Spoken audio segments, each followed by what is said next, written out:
هستی برام بگو. با وجودی که بابادک حالا چیزا گفتی بازم قلبت نارام است، اما ترس آسان نیست هوا.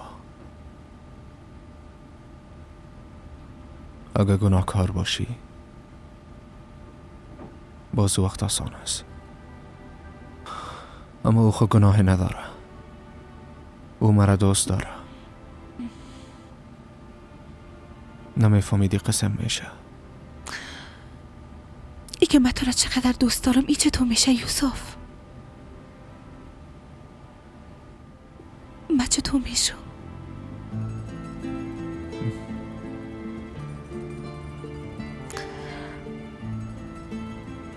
تو دلت ببادم میسوزه، میفهمم، اما ده تو یک وقت مشکل نمیتونی که دل کلگی را به دست بیاری. میفهمی که ما چی دردایی را کشیدیم؟ میفهمم.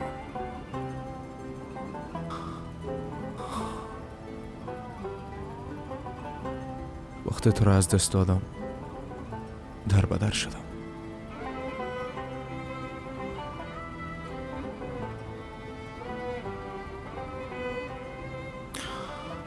از کل چیز منصرف شده بودم. هیچ چیزی را نمیخواستم.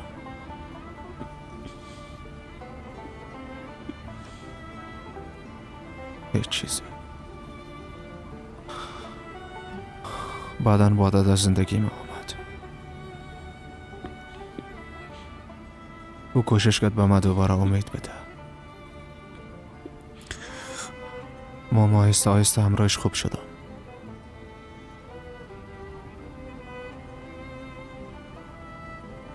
اما در حقش ظلم کردم، چون دوستش نداشتم. مرا تنها نماند.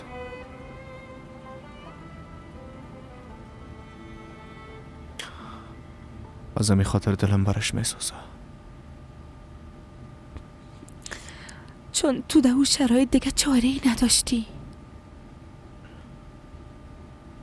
با وجودی که از عشق ما تو خبر داشت همراه عروسی کرد. خانم تو شد. بجزی که تو را کمک کنه دیگه چاره‌ای هم نداشت.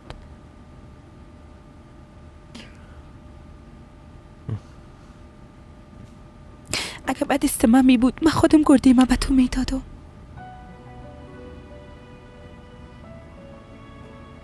حتی جان خود برات میدادم، اما بعد دست من نبود. وقتی که همراهی و عروسی کردی من کار چیز من از دست دادم.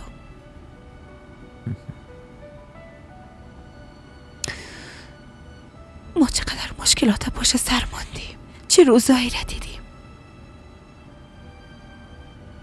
ولی آل باز با هم یک جای شدیم. هیچ کس نتونست که مرا از تو جدا بسازه. بعد از این ما را کسی از هم دور ساخته نمیتونه. لطفاً ما تمام او روزا را فراموش کردیم. درباره مادرتان فکر نکن، درباره هیچ چیز فکر نکن. همراه بادام بیز و گپ زدی یوسف. بعد از این فقط زمان دردای ما را درمان میکنه. کل چیز خوب خواهد شد.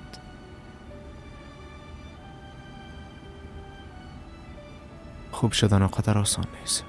میفهمم، اما به زندگی خود خو امید داریم. قربانت شم، قدر جگرخونی نکن، با تشویش نباش. اگر نیمم جگرخون میشم. برم برای چای بیارم. نه ما میرم.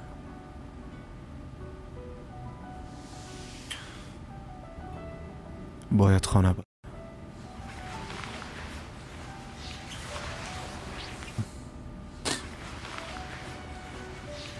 چرا عجله داری؟ چند دقیقه باش.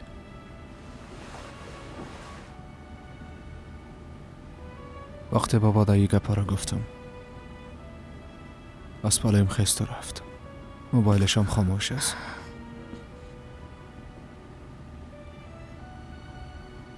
یک بار برام ببینم که او چی میکنه. میترسم باز سر ما کدام گپ نشه ها.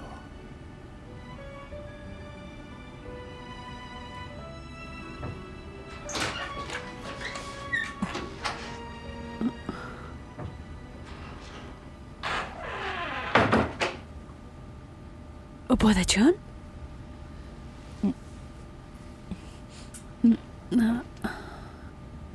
خوب شد که آمدی جانم. باده جان، من برات میخواستم بگویم اما میفهمی همه چیز در وطن پیش آمد. من بعد از این امر پدرت یک جای کار میکنم. فهمیدم، تبریک باشه. تو نمیفهمی دمیر کاکا کجاست یا کمره پدرم است؟ نه در بیرون محترمش است. اگه میخوایی برام صداش کنم. نه من خودم میبینم. باده؟ ها، تو خوب هستی؟ یعنی چیزی خانه شده خوب معلوم نمیشی؟ نه خوب هستم و تو هم تو معلوم میشه.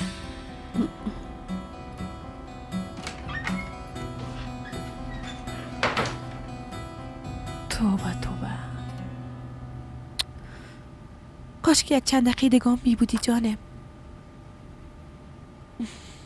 بس است دیگه اینقدر جگر خونی نکن، درست است؟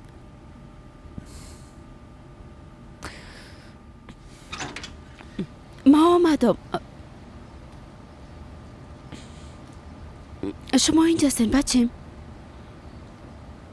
به از او میرفتم خاله. بفرمایین بچیم.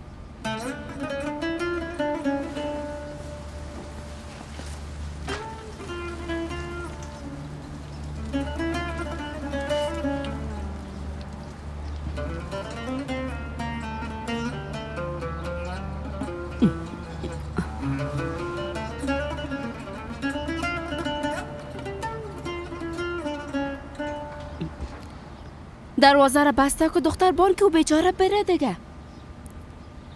بسته کو.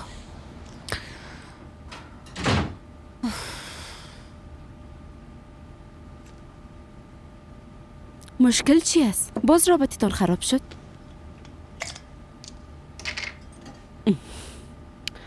حتما برش گفتی که همراه مادرش گپ زدی.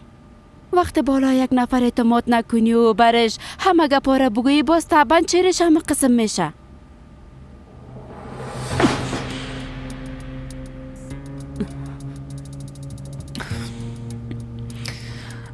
موضوع حمیده نیست خاله. پس چی است؟ بابا کار چیزا گفته. چی؟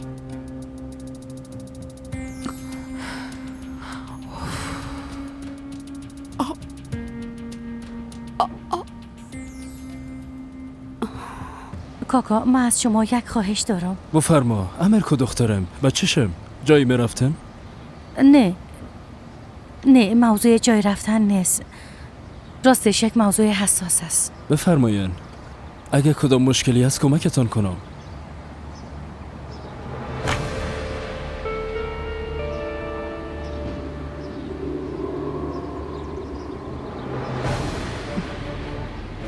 یکی از دخترم. میخواین با این عکس چی کنیم؟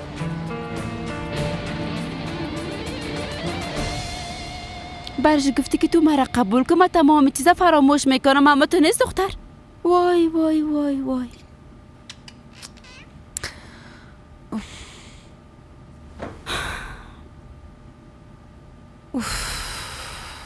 من این درد او را نمیفهمم.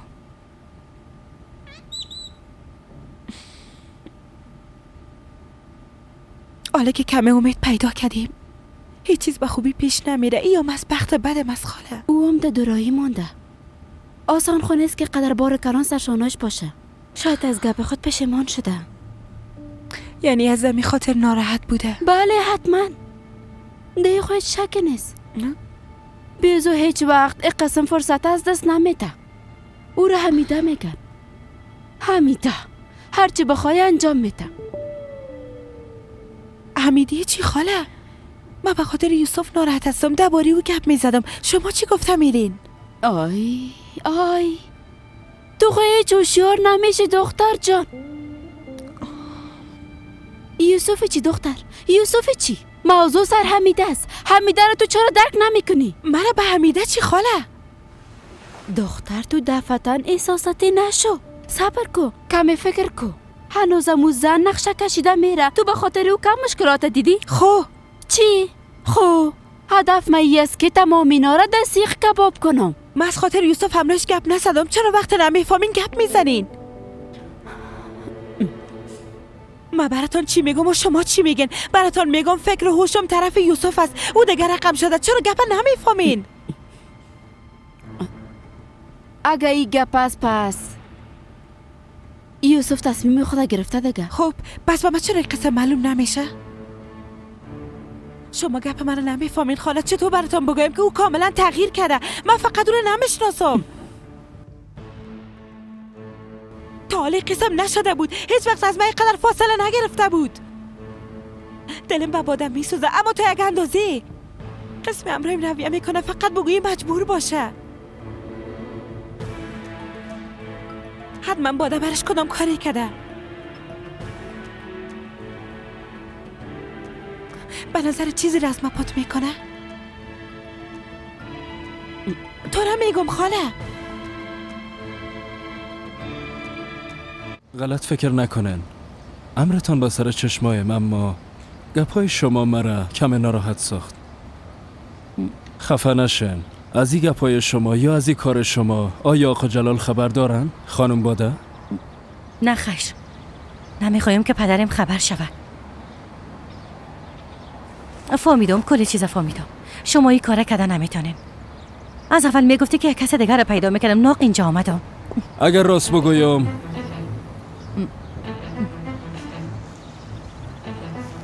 من خواهی کار کردم میتونم، اما شاید شما بعدن از این کارتان پشیمان شوین.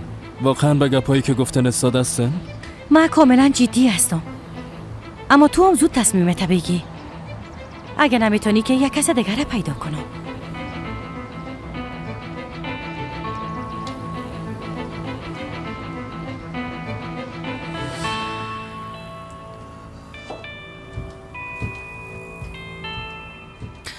بان خاله جان ما آماده میکنم. شما زحمت نکشین. چی میشه که چای مدم کنم؟ هوا زنده باشین. تو هم زنده باشی.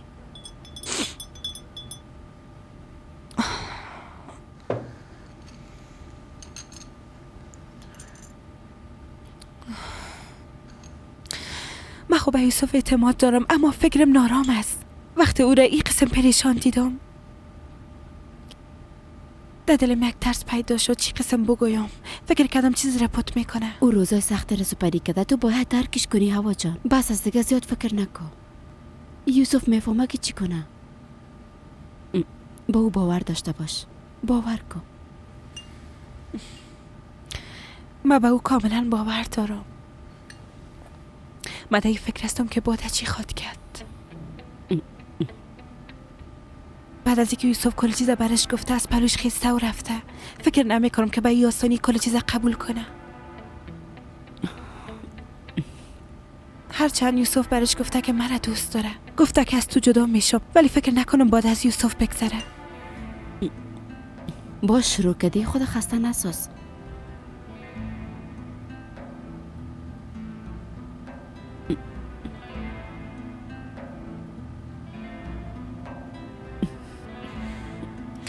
زمان کل چیز خوب میسازه اما تو رس خاله ها؟ بالاخره تمام مشکلات حل میشه. البته که حل میشه دختره، انشالله.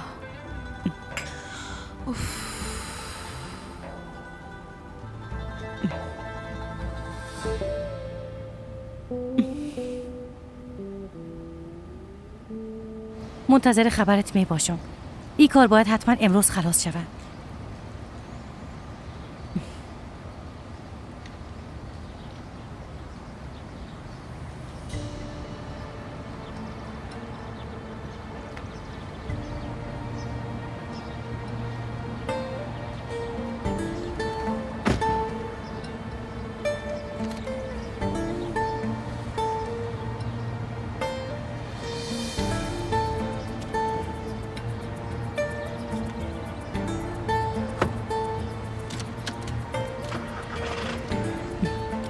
مونده هوا جان. بسیار کم مونده که از تو نجات پیدا کنم.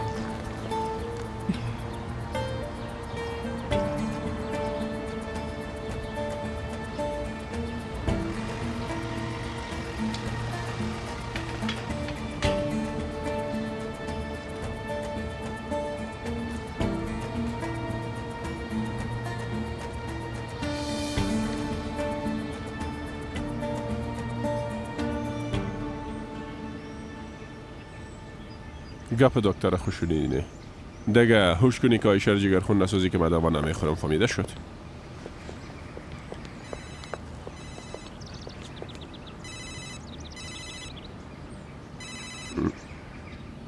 بله.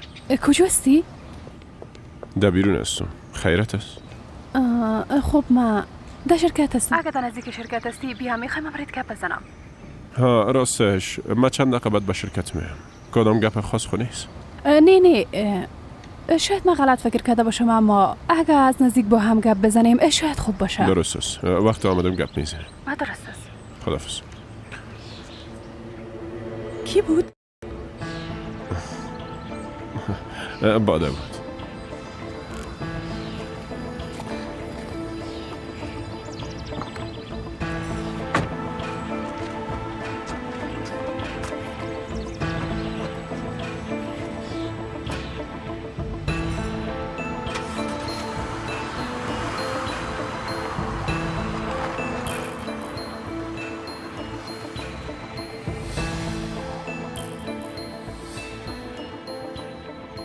از گپایتان بسیار متعجب شدم خانم.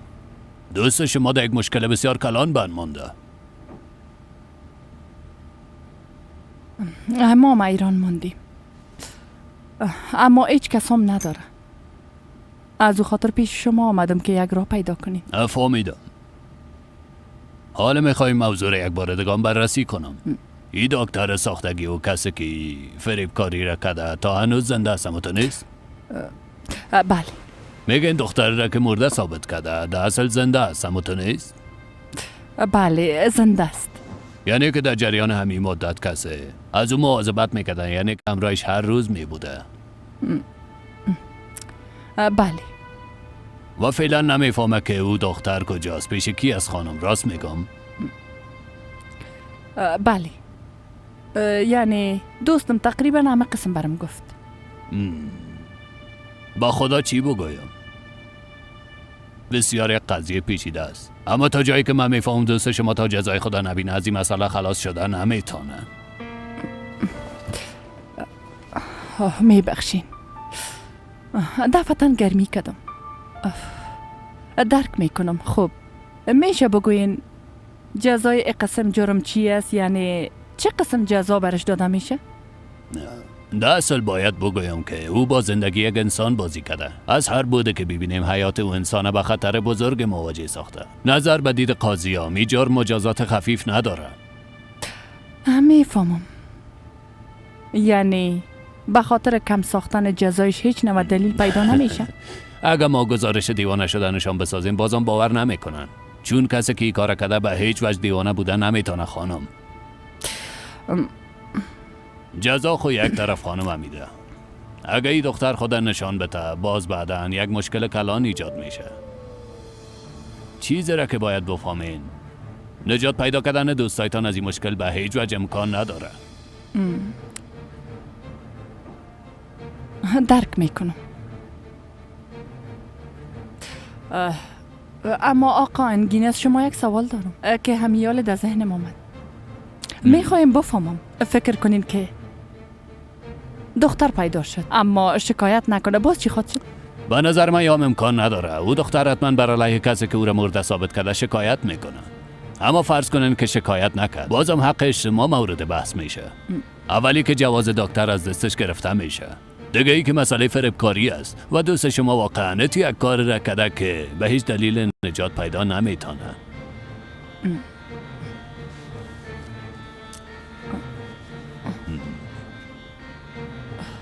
فهمیدم. اگر درباره باده چیز فهمیدین به من اول بتین. درست است؟ فهمیدم دختر، بس است دیگه. من برای چی گفته بودم؟ گپ مرا خوب گوش کن.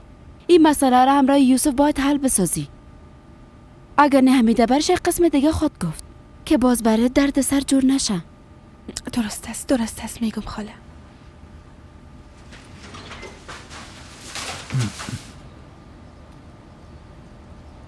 کاکا رشید خوش آمدید.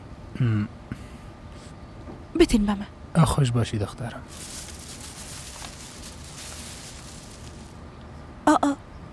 زنده باشین کاکا. دلم میخواست که کستانه بخورم، شما برای ما آوردین، بسیار تشکر. نوش جان دخترم. زنده باشی. با خدا را گمک شدیم. اول شما بفرمایین.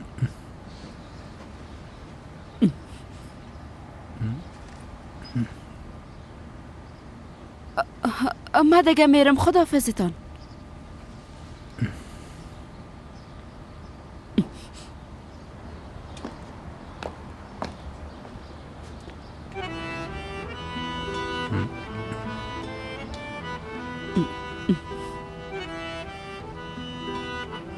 آفرین سلطانه، بسیار خوب رای کردی امرش.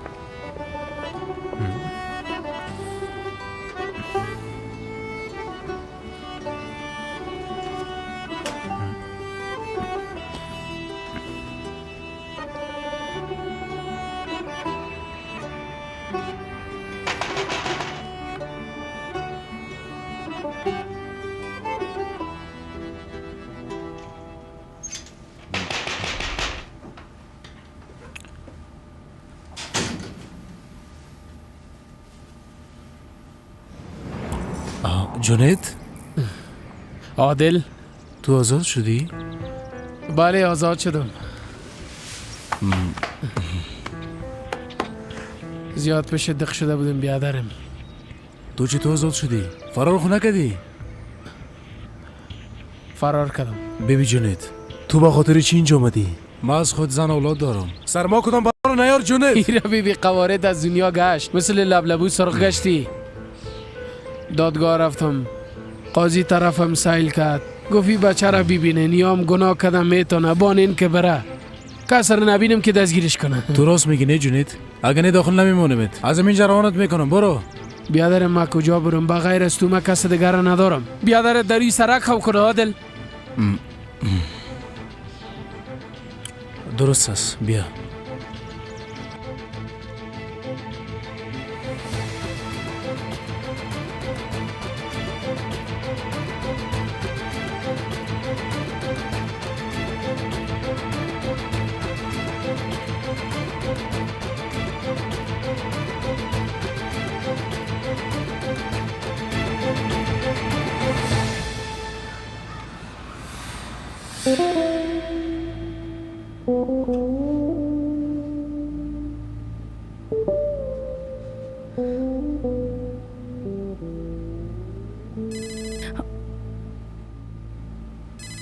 بله؟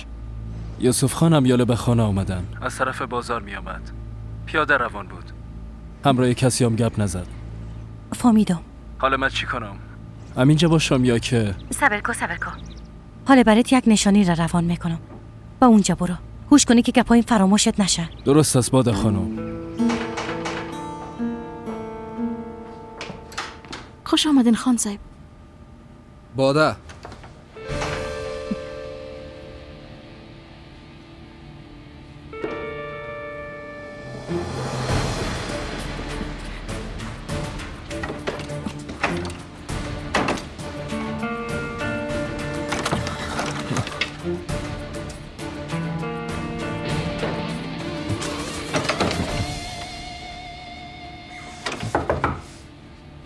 باده.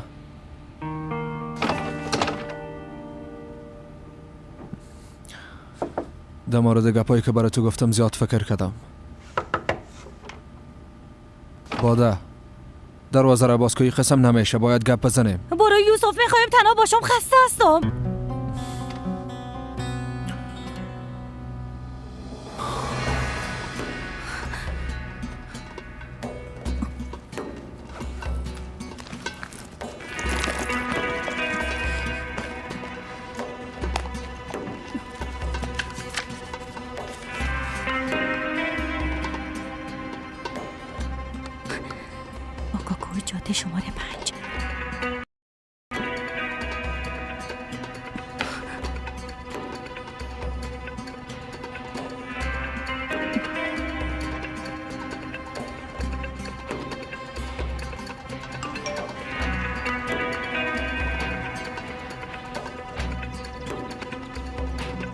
آکوی جاده 5.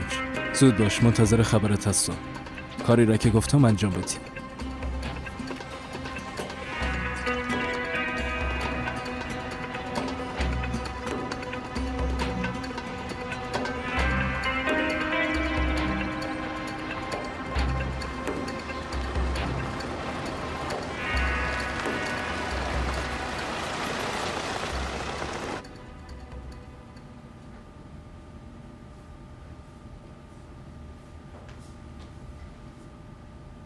بچیم خیرت است؟ بادا داخل است. میخوایم همراش گپ بزنم، باز نمیکنه. بچیم تو هم زد نکو. بعدن میتونی که گپ بزنی جان مادر. حال خو خانه آمده. بیا که کمی همراهیت ما گپ بزنم بچیم، بیا.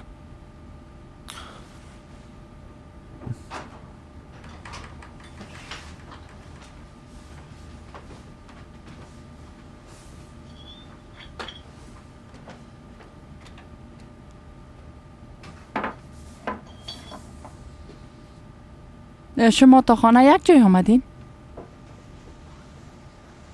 نه خیر، وقتی ما آمدم در خانه بود.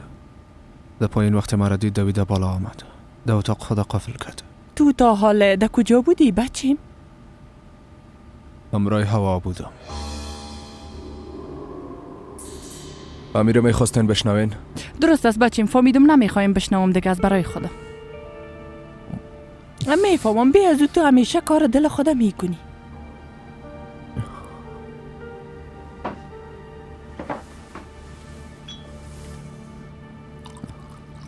بچیم چی میکنی؟ مرا دیوانه نساز. نو از عملیات خلاص شدی. دیگه در مورد ما فکر نکنی.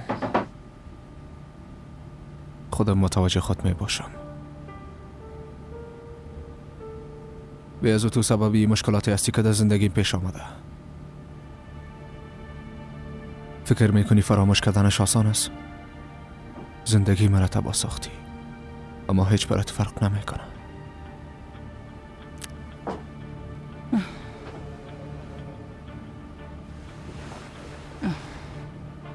تو متوجه هستی که چی میگی؟ هر وقت که همراهی دختر یک جای شوی بالای من زیاد قهر میشی بچیم، یادت باشه.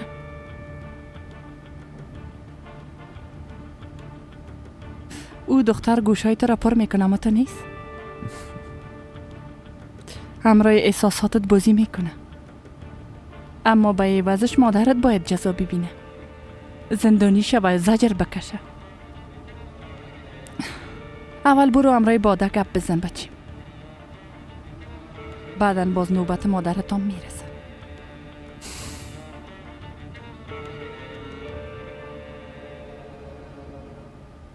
صبر کو دخترم، صبر کو، حالا میرم میبینم.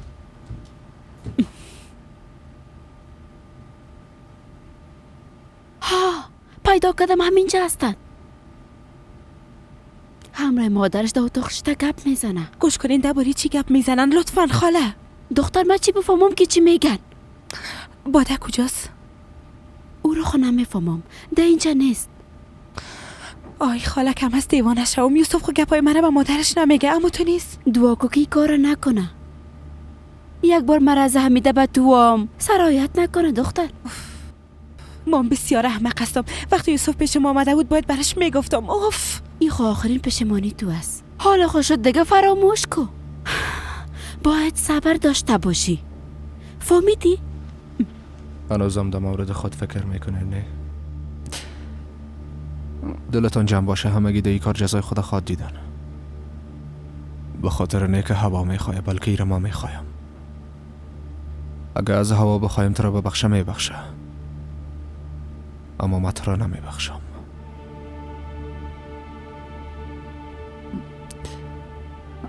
بچی گپ نزنین دیگه، مادر بس است. دیگه نمیخوایم چیزی بشنوم. ما تصمیم خدا گرفتیم. حالا میخوایم تنها باشم.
چندان خوب معلوم نمیشد.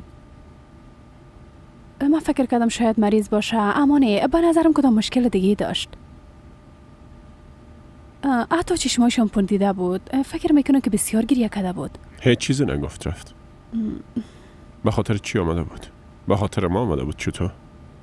فکر نمیکنم. دمیر بیادرم میپالید. گفت میخوایم امروز گپ بزنم. الله توبه توبه. باده همراه دمیر چی کار داشته؟ ما هیچی نشنیدم. کونو چی میگفتن؟ از برنده دیدمشان. دمیر بیادرم رایش گپ زد و بعد موتر سوار شدن و رفتن. ای دختر چه مشکل داشته باشه ازش؟ میپرسم جواب برم نمیده. نمیخواستم شما را ناراحت بسازم، اما فکر کردم بهتر از براتان بگویم. خوب کار کردی منور، خوب کار کردی. اگه برم نگویه باز من میفهم که چطور بتونم مشکل او را پیدا کنم.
بفرمایید.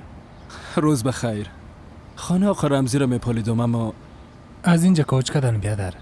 راست میگن؟ نه از اینجا رفتن؟ خبر نداشتم.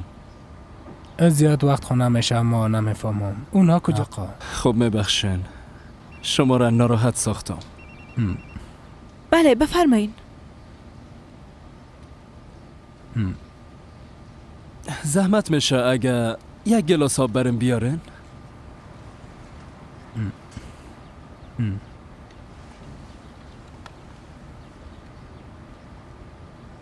بشنوم بفرمایین.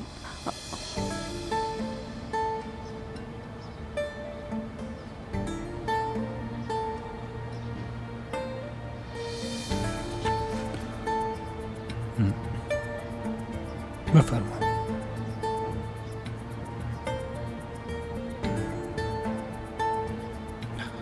خدا از شما راضی باشه.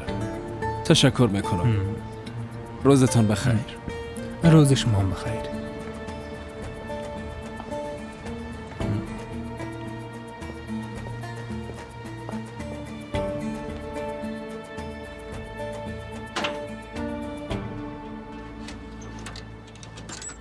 درست است. حالا که فکرایتان نکردین پس ما میخوایم همراهتان صحبت کنم. حمیده خانم منتظر هستم.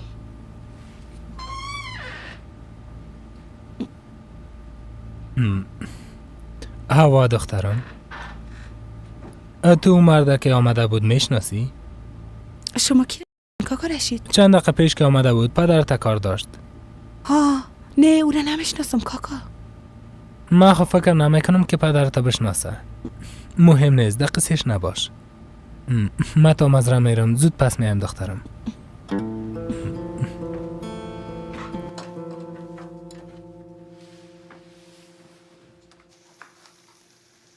آها باز به حرکت کردن شروع کرد. خانم حمیده به نظر شما بر شب برون بانجان پخته کنم؟ خیرت باشه کدام جای میرین؟ ای به تو مربوط نمیشه.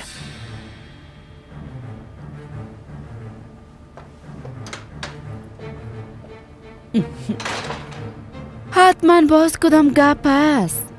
اوه اوه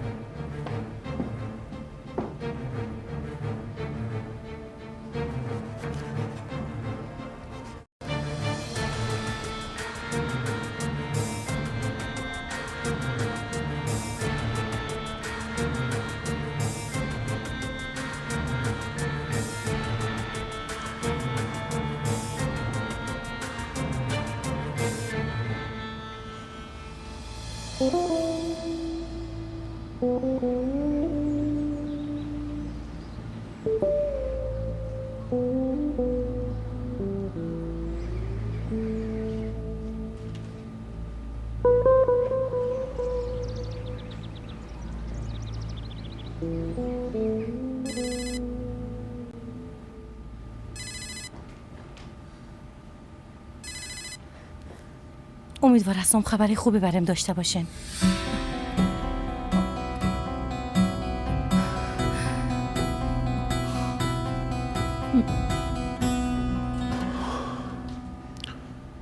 اوف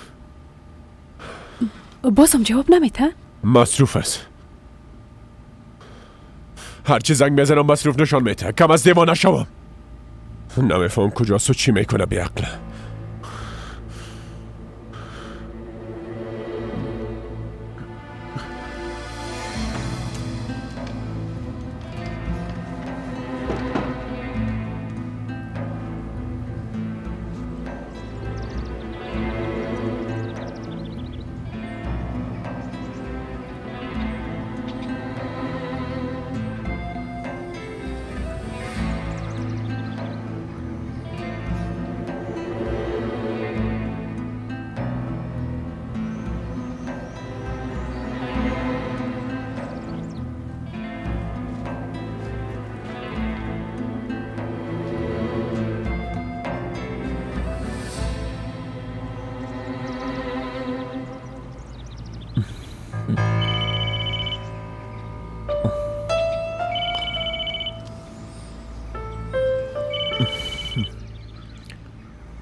معلوم است که کجاستی.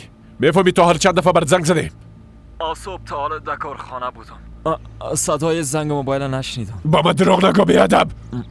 همراه باده گپ زدی باز معلوم نیست که کجا رفتی. در هر جهنم که هستی هم یاله باید پیش ما بیایی. فهمیده شد یا نه؟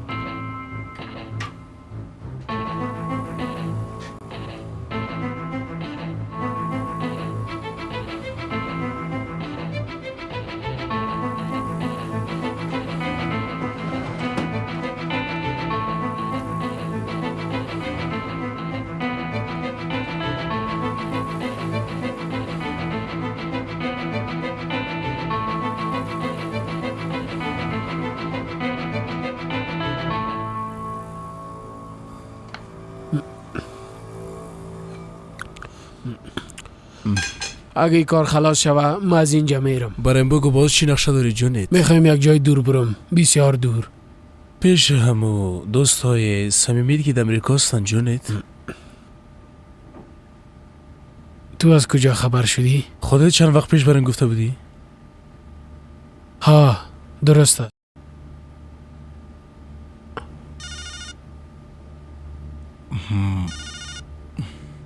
ایره جوابتون پس میایم. چشمایت روشن، بالاخره آزاد شدی. بسیار تشکر. بله آزاد شدم. ما میخواستم براتان زنگ بزنم، شنیدم که مریض هستین، شفا باشد. زنده باشی، حال خوب هستم. میخواستم یک چیزی را ازت بپرسم. او به خاطر که اظهاراتت تغییر دادی آزادت کردن؟ نه خیر نه، هنوز اظهارات من نگرفتن. به خاطر که دلیل کافی وجود نداشت آزادم کردن. اما تشویش نکنین، من سر گپم استاد هستم. هر وقت که بخواین مثل یک مرد آمده و اظهاراتم میتم. خب دیگه زیاد به این موضوع فکر نکن. تا که برات خبر ندادیم اظهاراتت تغییر ندی، درست است بچیم؟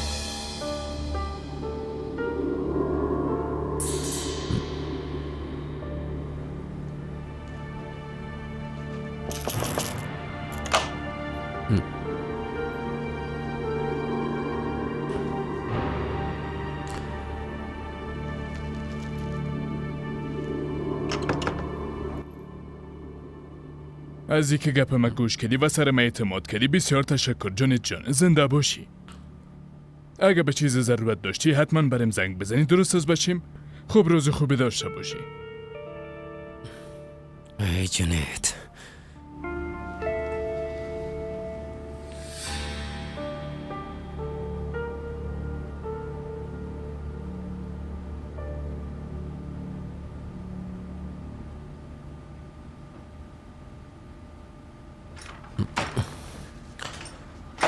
موبایلم کجاست؟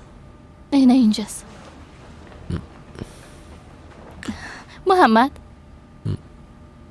برای شب یگان برنامه ریزی نکنیم؟ مثلا بریم بیرون یا که بریم سالن رقص. کم ساعت ما تیر میشه. نظر چی است ها؟ باز میبینیم. تو را چی شده محمد؟ چند وقت است که رویه تغییر کرده. همین که نزدیکت میشم عصبانی میشی. وقتی چیزی ازت میپرسم جواب من نمیدی. چیزی نیست پلین. بیبی محمد، ما فقط با خواست تو اینجا ماندیم. اگه میخوایی که برم خب واضح برام بگو. لازم نیست که این قسم رویه کنی. گفتم که چیزی نیست پلین. پس بگو مشکل تو چی است؟ چرا قدر تغییر کردی؟ باور کن قدر ناراحت هستی که حتی شبا در خوابت میترسی. وقتی گپ نمیزنی و به تفاوت از پیش میری بیشتر به تشویشت میشم. بس از دیگه پیلین. نه مادرم هستی و نه خانمم که به تشویشم شوی. چرا ناق تشویش مرا میکنی؟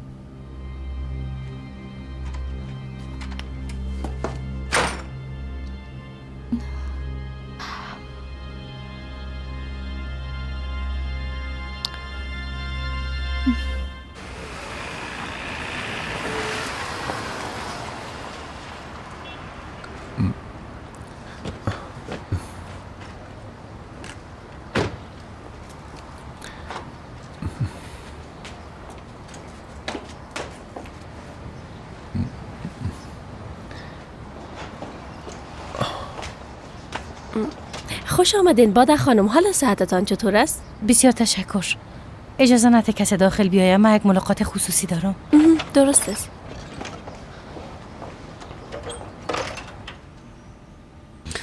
خوش آمدین حمیده خانم. بفرمایین.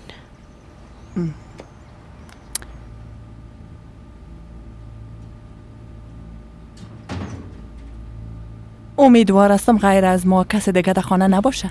اما یک نفر است. کی است؟ کاکا رشید.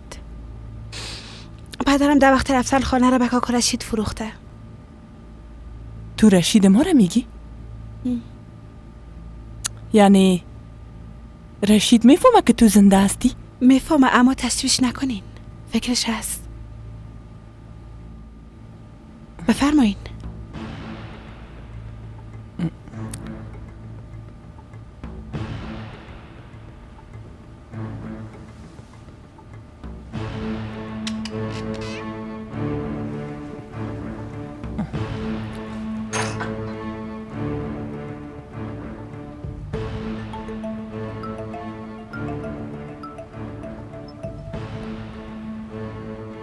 خب شروع کنین. میشنوم.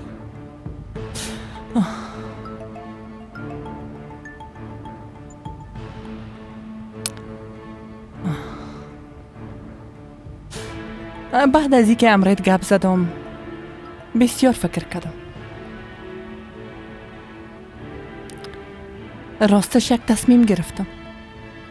تصمیمتان رو بگویین.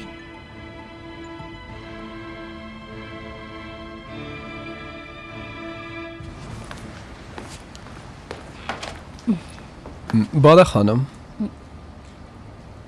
یوسف ایره خواسته بود. گفتم حالی که میرم ایران برش ببرم. اگه خانه میرین من میتونم شما را برسانم. نه من با موتر خودم آمدم. زنده باشین.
میخواستم کل چیزا براتان بگویم باور کنین، اما اول گفتم مطمئن شوم. نخواستم ناق شما را بر خطا بسازم. مطمئن هستی که برات گفته ای دختره باید پیدا کنی؟ بله مطمئن هستم. اما به نظر من کدام اشتباه شده دنیر. میفهمی دختر بسیار وقت بشه که مرده. اگه بلایی که سر خانمم آمده سر دخترم بیاد تحملش ندارم، توانش ندارم.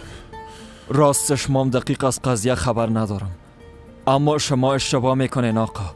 ما او دختر با چشمای خود دیدم. باور کنین او خودش بود. او در کجا دیدی؟ چه قسم دیدیش؟ ای امکان نداره. براتان خود گفتم آقا، خانه یکی از آشناهای ما رفته بود، در اونجا دیدمش. تا با چشمای خود نبینم باور کردن نمیتونم.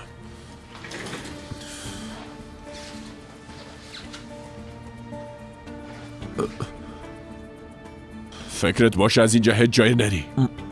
اگه بادا پرسید به هیچ وجه برش نمیگی که من خبر دارم. با این تصمیمی که گرفتین واقعا مرا خوش ساختین. بعد از این دیگه کل ما با آرامش زندگی خواد کردیم.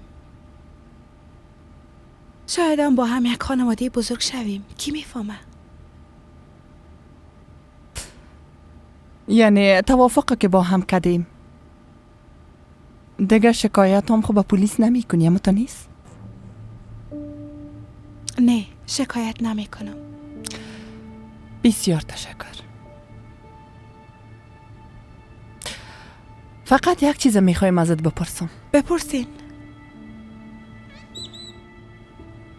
فردا یا چند روز دیگه اگه مردم بفهمن که تو زنده هستی باز یگان سوالات ناق ازت خواد پرسیدن. ای که برای چی؟ چرا ای قسم شد؟ ده ای باره فکر کردی که چه قسم جواب مردم میتی؟ نه خیر فکر نکردیم. یعنی این گپا هیچ به ذهنم نامد. حمیده خانم من فقط میخوایم کنار یوسف باشم، فقط همه قدر. دیگه هیچ چیز برای مهم نیست. اما شما تشویش نکنین. شکایت شما را به پلیس نمی کنم. دلتان جمع باشه. خوب است. اما همونطور که برات گفتم هوا، اگه موضوع زنده بودنت برملا شوه یک چند نفر جگرخون میشن. باید بسیار عاقلانه برخورد کنیم. حمیده خانم فکر کنم منظور من نفهمیدین. تنها چیزی که میخوایم این است که کنار یوسف باشم، همین و بس. حتی اگر لازم باشه با او کارت شناسایی جلی که برام جور کردین تا آخر عمر زندگی میکنم. فقط کافی است کنار یوسف باشم. برای مهم نیست که کجا. اگه او سر دنیام باشه فرقی نمیکنه. باور کنین مکال چیزا قبول دارم. درست است عزیزم، اما یوسف چند روز پیش عملیات شد. نه از شفاخانه مرخص شده، نمیتونم رای تو بیای جانم. میفهمم، از کل چیز خبر دارم. باده گرده خدا برش داده. اگه من اونجا می بودم ای کارم من میکردم. بازو وقت احتیاجی به باده نمی بود.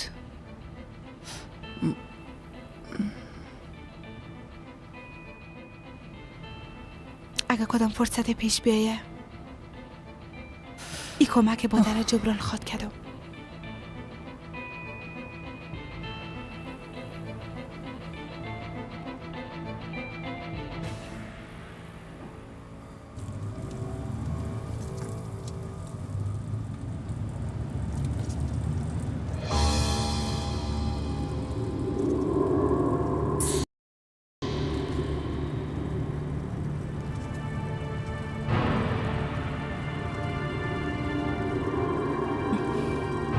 دیگه نمیتونی از پیشم فرار کنی.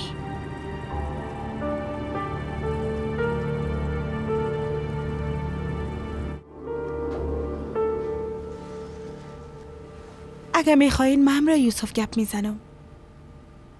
نه نباید عجله کنیم. بهتر است که کم فکر کنیم. بیبی وقت آدما گپ همدیگر را درک کنن چقدر راحت مشکلاتشان حل میشن. ما مگه از اول امروی تو زد نمی کدم، حال قدر جنجال نمی دیدم و آرام زندگی می کدم. درست است. ما درباره این موضوع فکر می کنم. ببینم که در این باره ما چی کده میتونم.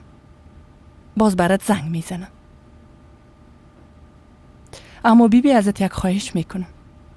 لطفاً دخترم از خانه بیرون نشی. درست است. خوب است.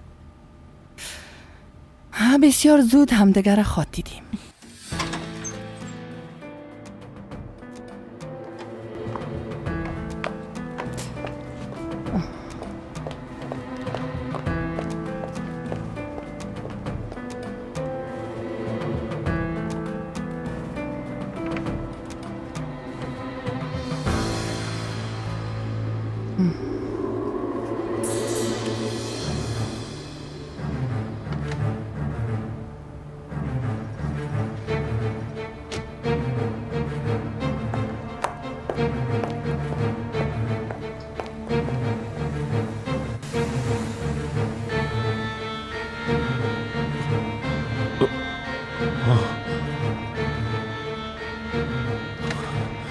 تو به خدای چی حال است؟ باور کردن نمیتونم.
به خدا قسم که او را ندیدیم. بچم که او را ندیده. چرا استادستن؟ حالا برین دیگه، زود شوین.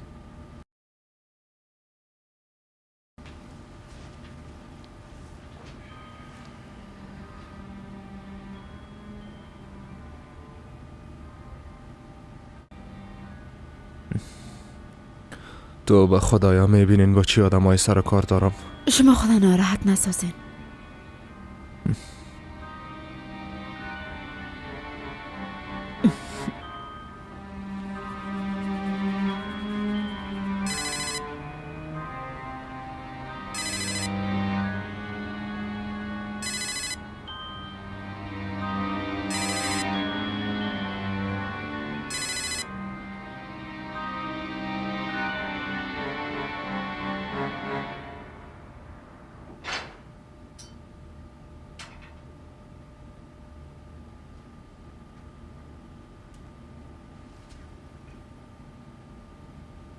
موبایلش جواب نمیده.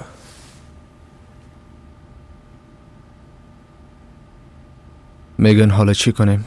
بدونی که به کسی چیزی بگویه. از خانه بر آمد و رفت یوسف بچم. ها، اون زنگ زد.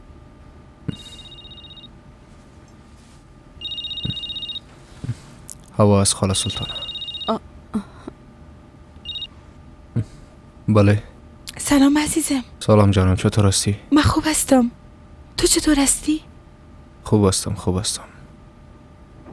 فکرم طرف تو است یوسف. دفعتن آمدی و رفتی.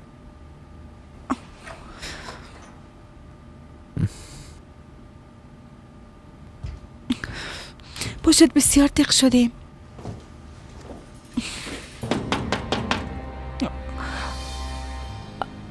دروازه را میزنن. فکر کنم کاکا رشید است. باز برد زنگ میزنم. درست است؟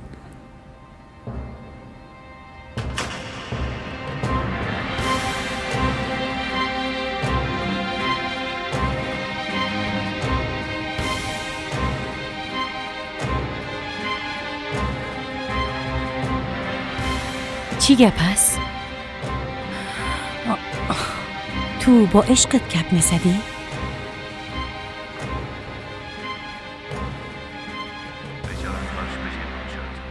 راست میگی؟ بسیار خوب شد به خدا. اینو اومدم بیادر.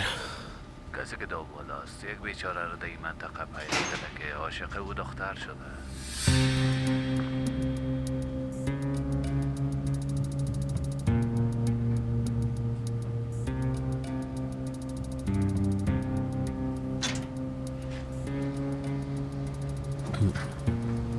خانجی اغلو آزاد شدی و به ما خبرم ندادی.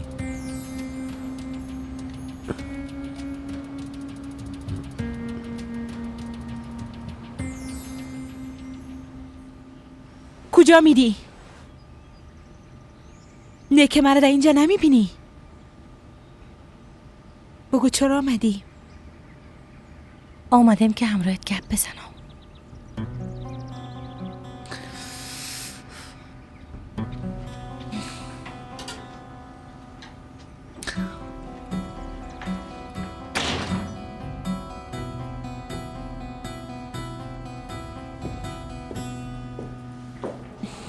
بسیار آدم پس و بیشرف هستی. بله طرف تو رفتیم. برو سر اصل. فکر کردی که من از کارات خبر ندارم احمق؟ ها؟ پشت سرم بسیار برم نقشه ها کشیدی، از کلش خبر دارم. چی گپ از صدایت پایین بیار بیادر. چه باش آرام باشم ها؟ چطور آرام باشم؟ آدم فریبکار. حالا برم نقشه میکشی و مرا در زندان روان میکنی؟ ها؟ بخو که تا حالا نخورده بودی. وقتی زنده بودی یوسف از تو منصرف شد.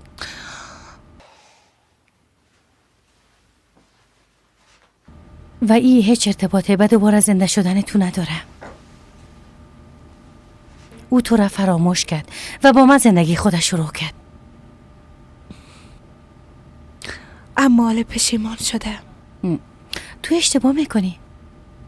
این فقط تصورات خودت هست. هر کس میبود همه قصه میشد. کسی را که فکر میکرد مرده و فراموشش کرده بود دفعتاً زنده میشن. پس بهتر است هم از یوسف و هم از زندگی ما برای همیشه دور شوی. خب پس تو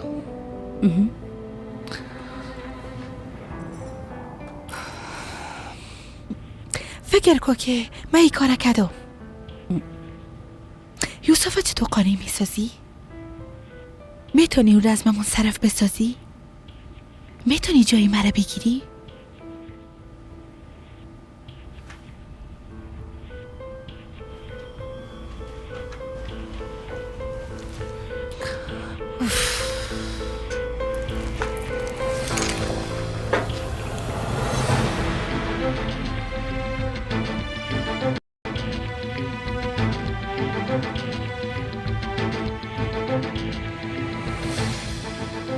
بسیار جرأت پیدا کردی.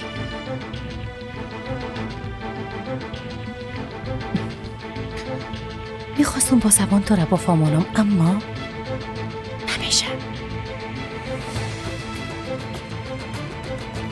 نمیشه.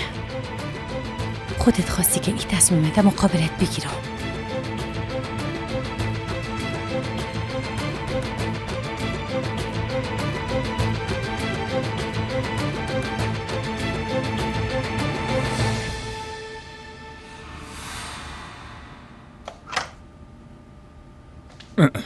جمیله دخترم. اوه آقا جلال خوش آمدین. معذرت میخوایم الماس خان، من در این وضعیت مزاحمتان شدم، بازم معذرت میخوایم. خواهش میکنم. خوش شدم که آمدین آقا جلال. بفرمایین بشینین.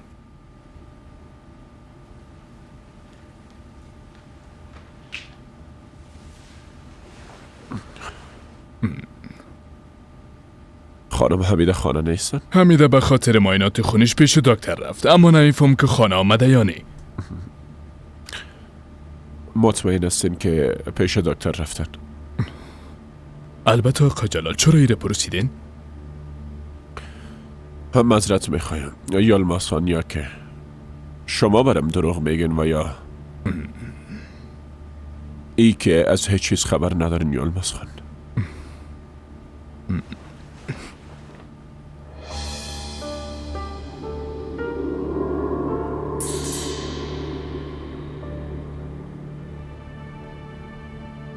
تو متوجه هستی که چی میکنی؟ فکر میکنی یه اولین بارم است؟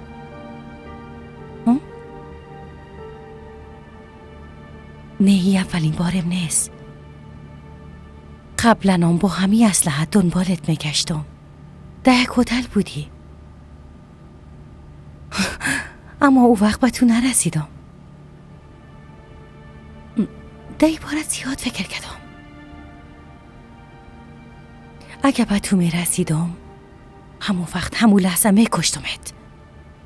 شاید بعدش پشیمان میشدم، اما حال مطمئن هستم هیچ وقت پشیمان نمیشم. جدی میگی؟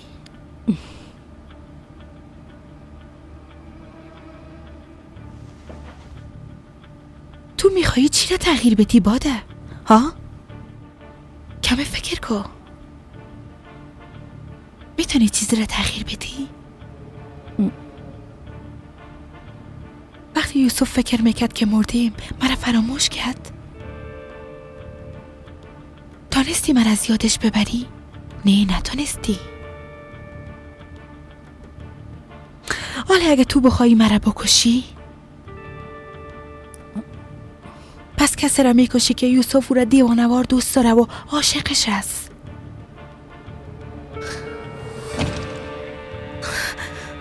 ای دروغ است. تو دروغ میگی احمق. دروغ است.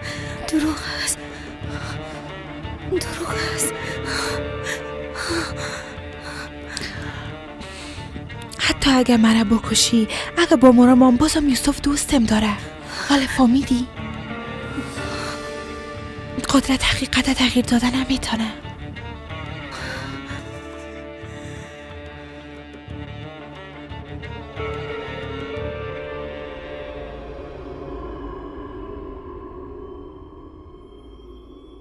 میشه واضح تر بگوین آقا جلال؟ از گپایتان چیزی را نفهمیدم. موضوع از چی قرار است؟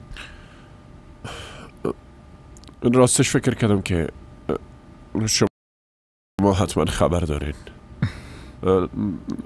نمیفهم چه قسم بگویم، یعنی یک موضوع غیر قابل باور است. خب نمیفهم چه قسم بگویم. لطفاً زودتر برم بگوین.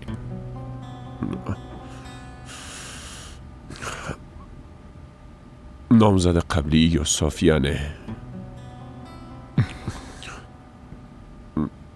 یعنی هوا زنده است یا نیست.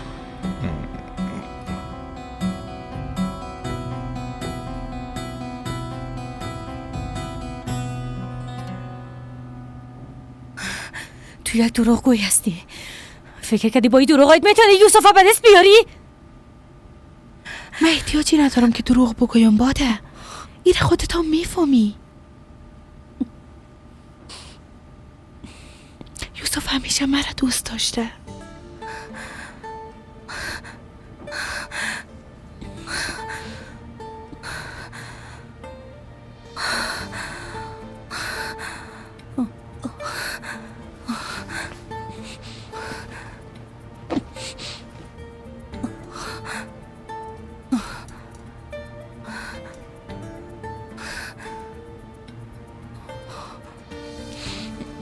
چی شد؟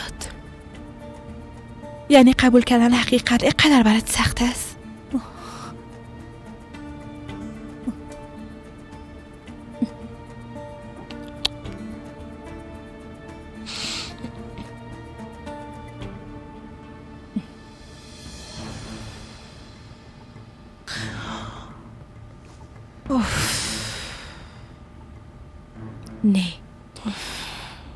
نه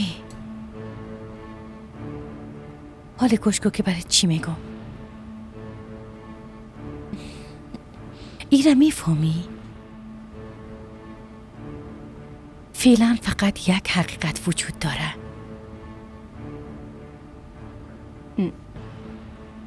فقط یک حقیقت. او هم طفل ماست که پیوند بین ما و یوسف است.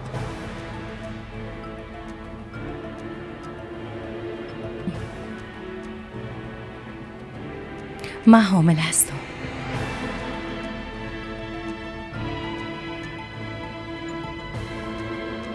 من حامل هستم.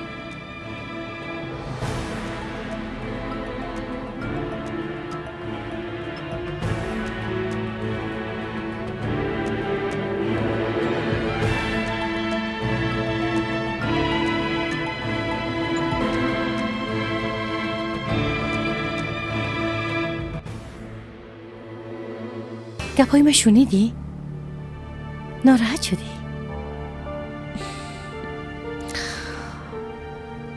من حامل هستم.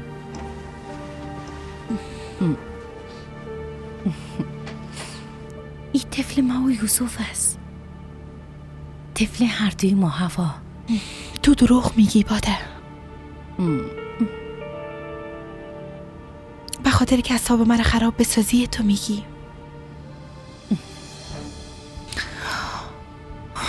اگه با جای تو می بودم با کسی که اسلحه دستش از اقسم گپ نمی زدم. تو میخوایی جای مرا در قلب یوسف بگیری؟ پس بسیار برات متاسف هستم. تو نمیتونی جای مرا بگیری. هیچ وقت نمیتونی کار کنی باده. حتی اگه مرا بکشیم بازم یوسف مرا دوست داره. تو هر کاری که میخوایی بکو.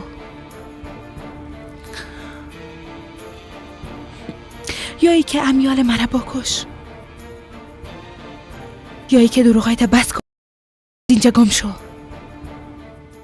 از اینجا گم شو امیاله.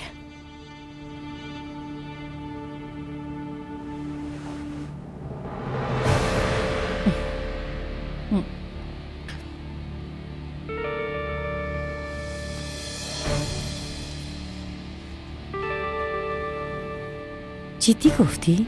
البته. درست است. میرو. باورت نمیشنی؟ پس میتونی اینا رو ببینی.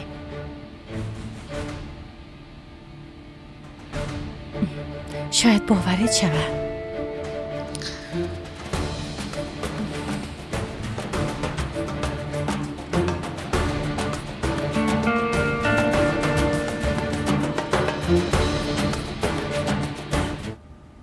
از گپایتون هیچ تعجب نکردم. از خودتون تعجب کردم آقا جلال. نفهمیدم که چطور بدون کدام سند ای گپا میزنین. هیچ نفهمیدم به خدا. اما من مطمئن است. ببینین آقا جلال، اگر شما با ما مذاق میکنین هیچ مذاق خوبی نیست. به خاطر که هوا مردم من در مراسم تشییع جنازه شرکت کردم. میفهمم.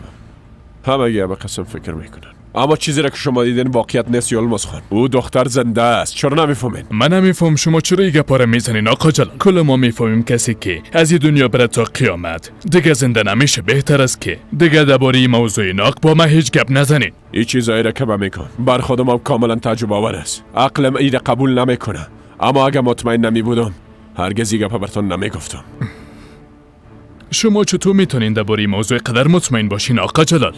ما با چشمای خود دیدیم یلمز خان. هوا زنده است. کاملا مثل ما و خودت 3 سالم گشت و گذار میکنه. واقعا نور دیدین؟ بله. باورش سخت است اما ما او را دیدم. میفهمین وقتی طرف میامدم ما فکر کردم که شما از این گپ خبر دارین، اما خانمتان امیده از این گپ کاملا خبر دارن. دزم حتی با هوا ملاقات میکنه.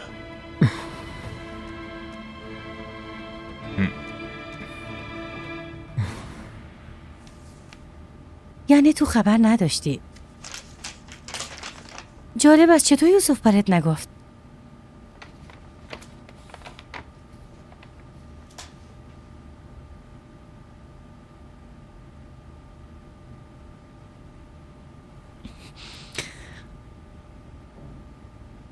ای دروغ است. میفهمم مثل گزارش مرگ من ساختگی است. اشتباه میکنی. من واقعا حامل هستم. طفل یوسف در بطنم است.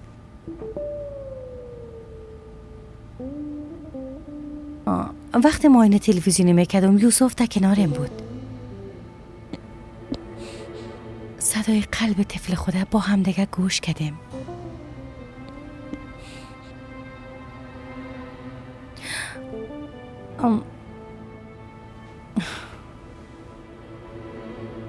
فکر کن تو چرا تا حال اینجا هستی؟ چرا یوسف نخواسته تو را به خانه خودش در کنار خودش ببره؟ ها؟ اگه اینقدر دوستت داره پس چرا تا هنوز کلگی فکر میکنن که تو مردی؟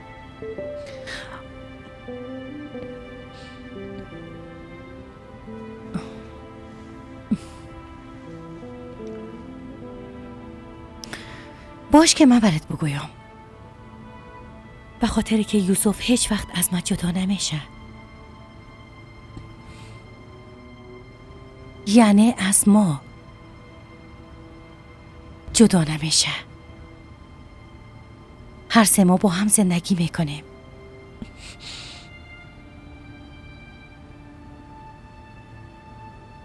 چون اون نمیفهمه چه قسم برات بگوید تو را تا حاله اینجا نگاه کرده. حقیقتی نیست باده.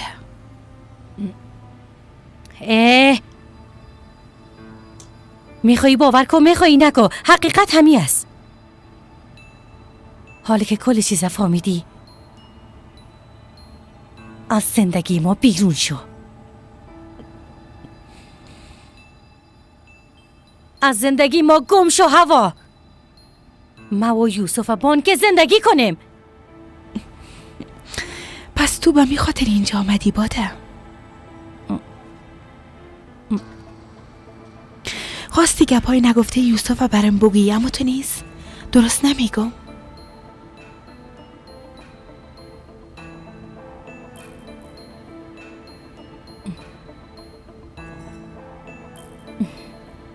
نخیر، به این خاطر آمده. به یوسف زنگ بزن.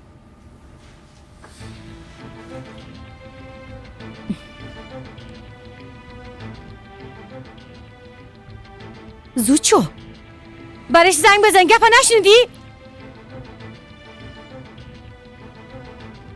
برش بگو کل چیز خلاص شد. بگو کل چیز خلاص شد. برش بگو برای همیشه مرا فراموش کن، من دیگه میرم. بعدش گم بشی از اینجا میری، فهمیدی؟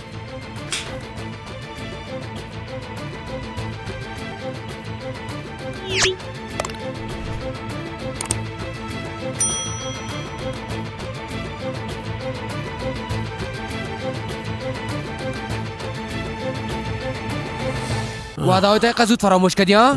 نمیفهمیدم تا یه حد پس تو بیشرف هستی. جونت؟ لاوده چرا با من خیانت کردی ها؟ اشتباه کردم میلان. چیکار بس آرام باشین. چیکار بس؟ تو اینجا چی میکنی احمق؟ تو خود گفتی از این خبر نداری، پس اینجا چی میکنی ها؟ بس از دیگه، هر مشکلی که دارین تا بیرون حل کنین. برای دیگه. تو دیگه چی میگی؟ گفتم از خانه ما بیرون شو. زود باش. بدونی که اصل گپا بفهمی آمدی بالای معامله کردی. اما ما کس رو نفروختیم. تو اشتباه میکنی احمق. زیاد گپ ناق نزن. بس چرا آزادت کردن؟ جواب بده. به خاطر که به اندازه کافی ثبوت نداشتم. میتونی بری از وکیل بپرسی. از این بابت دکه دادم مریم نه ای خانجی اغلو. برو دیگه بیرون بیادر. حالا زود باش.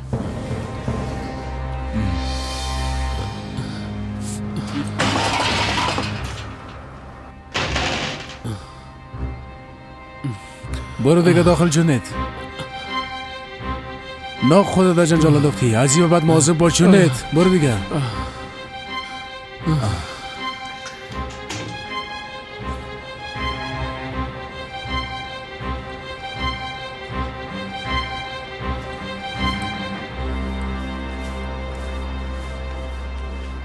بیبی همراهت مذاق نمیکنم. برات گفتم به یوسف زنگ بزن.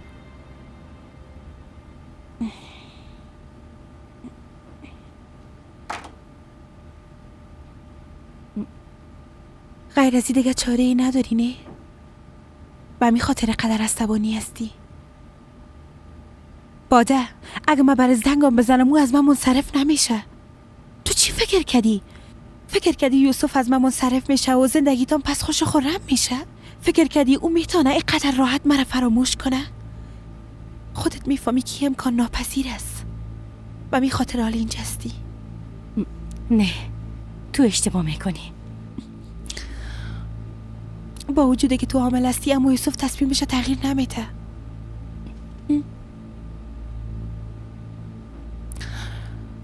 من میفهمم که یوسف همراهت گپ زده باده،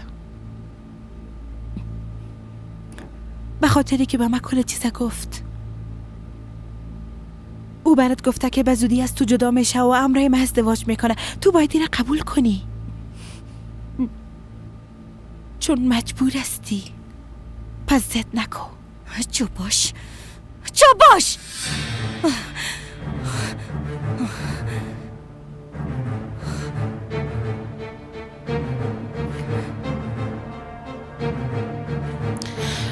باده فکر کن که من از تو ترسیدم و به یوسف زنگ زدم و گفتم که فراموشم کنه.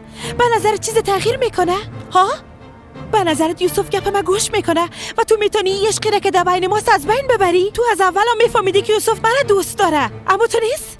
پس چرا خودت این قسم بدبخت ساختی؟ چرا ما را از هم جدا ساختی؟ جواب بده. یادت باشه که عشق ما واقعی است باده. عشق دو روزه نیست. بس کن، چوب باش. نمی باشم. اگه چوب باشم چیز تغییر میکنه؟ ها؟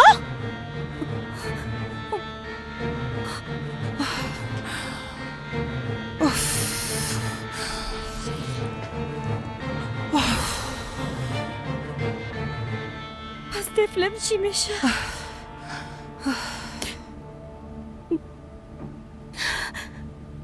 آینده ای چی خواهد شد؟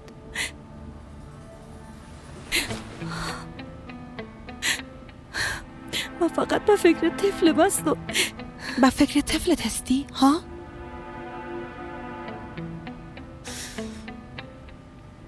یعنی حالا به خاطر طفلت اینجا هستی؟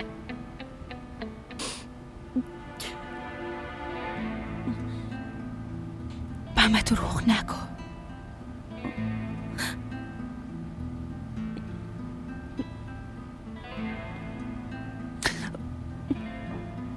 من میفهمم که تو چقدر یوسف دوست داری. خوب درکت میکنم. تو به عشق من زندگی دوباره دادی. گرده تا برش دادی. ماورا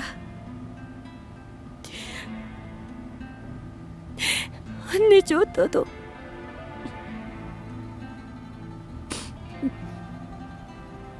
اگه زندگی من بخوای قسم میخورم برش میتو.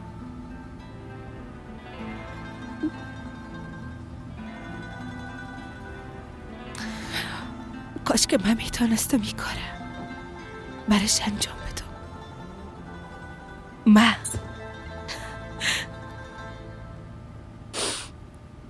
باده گرده تام برش دادی. تصمیمش تغییر کرد. کاملا شدی بازم فرقی نکرد. ما عاشق هم دیگه هستیم. تو فکر میکنی طفلت میتونه مانی عشق ما شوه؟ یوسف مرا دوست داره و ما را دوست دارم. فهمیدی؟ تو نمیتونی ما را از هم جدا بسازی. ما میتونم حامله شوم اما موضوع فقط این نیست. برای داشتن یک عمر زندگی مشترک فقط طفل کافی نیست باده.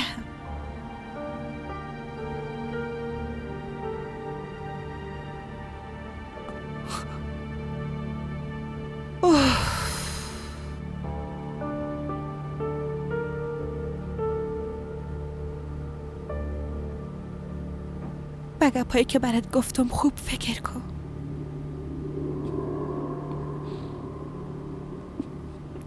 من پایین میرم.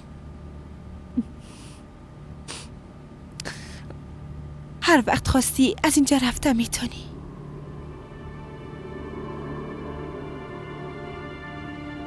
از آمدنت به اینجا کسی هم خبر نخواهد شد. به هیچ کس چیزی نمیگم. دلت جمع باشه باده. درست است؟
خدایا من چی کردم؟ خدایا من چی کردم؟ باورم نمیشه چرا کاره کردم؟ خدایا من چرا کاره کردم؟ چرا کاره کردم؟ خدایا حالا چی کنم؟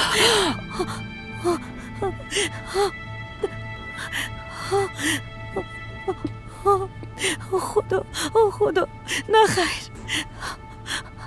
نخیر من این کاره نکردم. زنگ بزن به دکتر. بزن به دکتر. نه نمیتونم.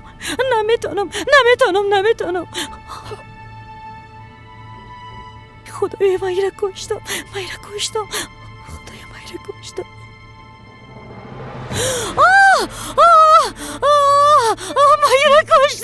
من کشتم.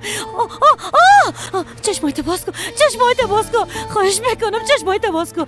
نمور. خواهش میکنم نمور. چشمایت باز کن. باورم نمیشه من را کشتم.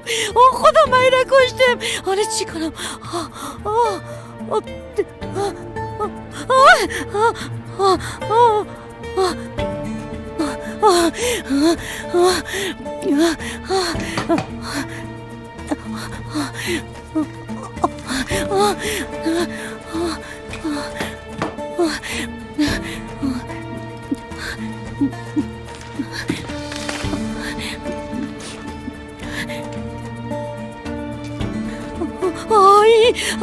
من را کشتم. باید فرار کنم.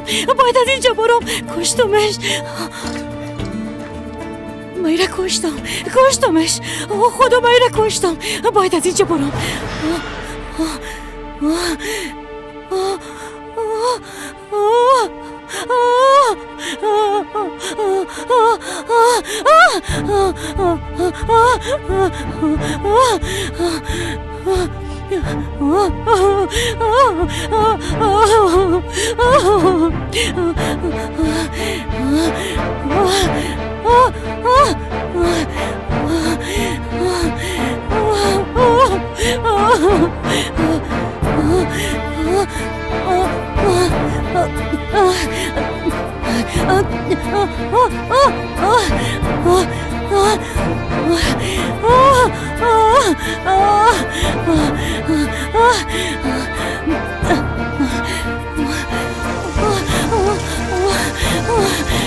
پاک شو زود شو پاک شو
هرچی که میفهمیدم برتون گفتم یالماس خان. این چی قسم وضعیت است؟ من خود آدم حیران میمانه.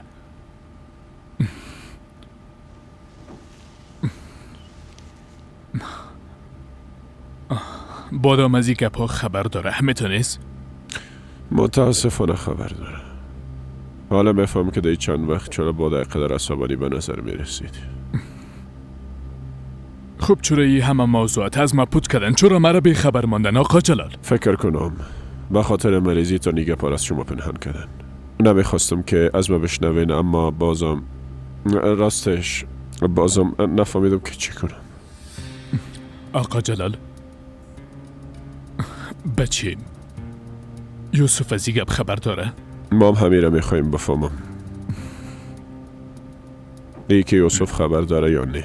اگه خبر داره نظرش چیست؟ باده حامله است؟ چی عکس العمل نشان خواهد داد؟ این سوالا مرا به تشویش ساخته. شما باید مرا حق به جانب محسوب کنید.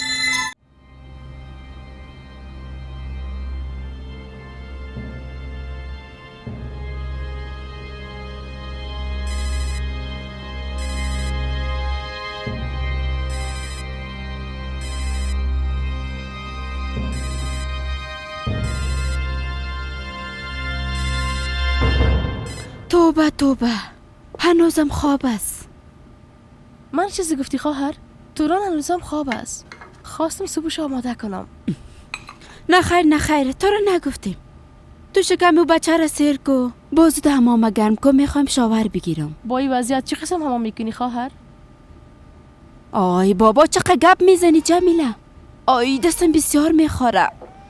حالا برو کو بچه گوش نشده. اینه میرم.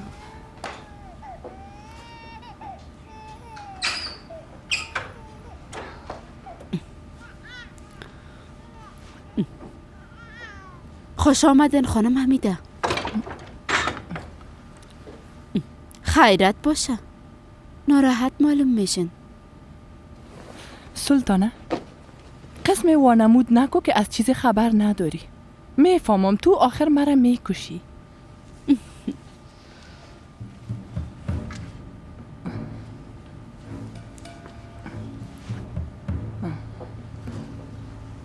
اثر رایم پس شو مرا گناهکار نساز. اثر رایتان پس میشم، اما شما به خاطر کارهایی که کردین به اندازه کافی گناهکار شدین. همینجا خستگیتانه رفع کنین. آقا جلال و یلماز خان در بالا با هم دیگه گپ میزنن.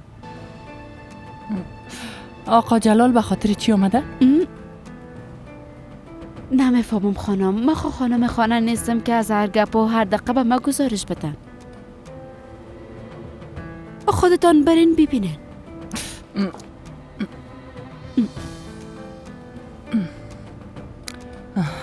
نمیفهمم که از دست تو چی کنم سلطانه.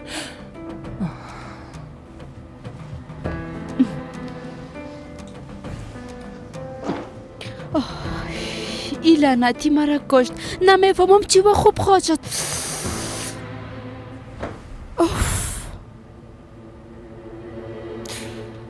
آی عزیزینا مفتم و میمرم به خدا. آی ببخشین آقا جلال، خوش آمدین. چطور هستین؟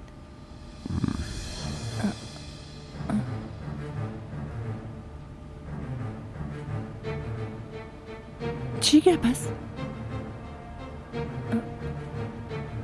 کدام اتفاق افتاده؟ این سوال بهتر است که از امید خانم بپرسین یلماز خان. شاید اینا بتونن جوابه. مرا نظرتان چی است یلماز خان؟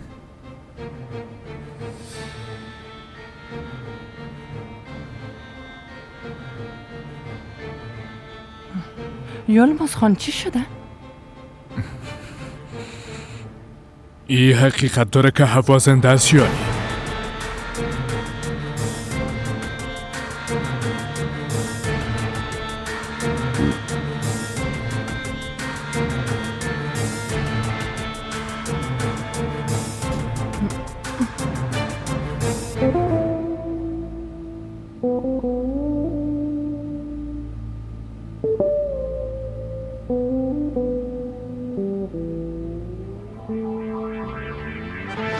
صبح بخیر یوسف خان.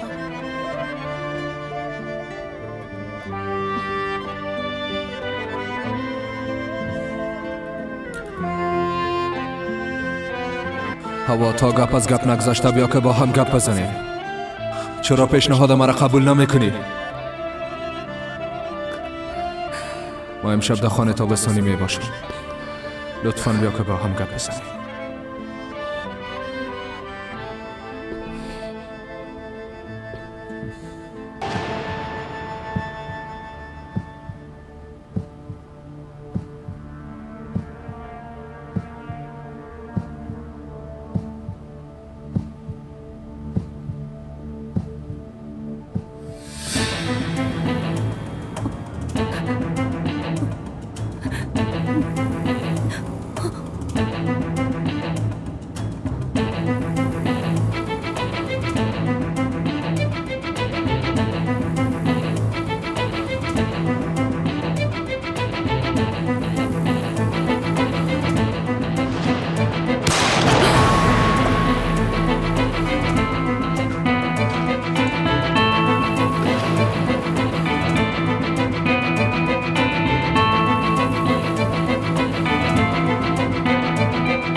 چرا چوب هستی؟ میده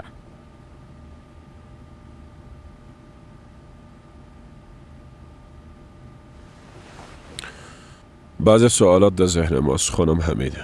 امروز شما در خانه هوا چه کار داشتین؟ بیشتر از چیزی که شما فکر میکنین ما خبر داریم، پس جواب بتین. این به نفعتان است. به همین خاطر بهتر است از هر چیزی که خبر دارین خانم با ما بگوین.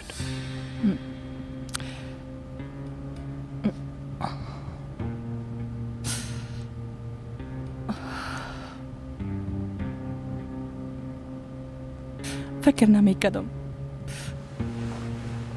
که کسی از این گپ خبر شوه، اما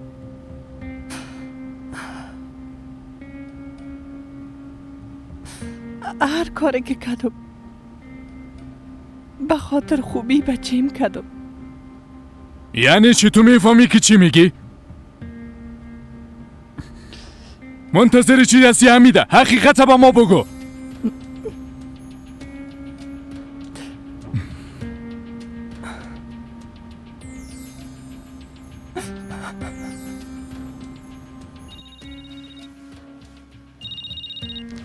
باده چرا گریه میکنی؟ آرام باش. پدر گپ بزن دخترم. پدر من یک اشتباهی بسیار بزرگ کردم، بسیار بزرگ. آرام باش دخترم، گریه نکن. اول یک نفس عمیق بگی باز بگو. معلوم است که تو چی گفتم. میری حمیده متوجه هستی؟ کجایی کار به خوبی بچه ما یوسف است ها؟ آفرین باده. حالا بگو برم چی اتفاق افتاده؟ پدر من به یک نفر شلیک کردم. چطور تانستی زنده بودن او دختر پنهان کنی حمیده؟ باده تو چی میگی؟ تو حال کجاسی؟ نمیفهمم. واضح گپ بزن، مرا نترسان. نه که تو هوا رو کشی دخترم.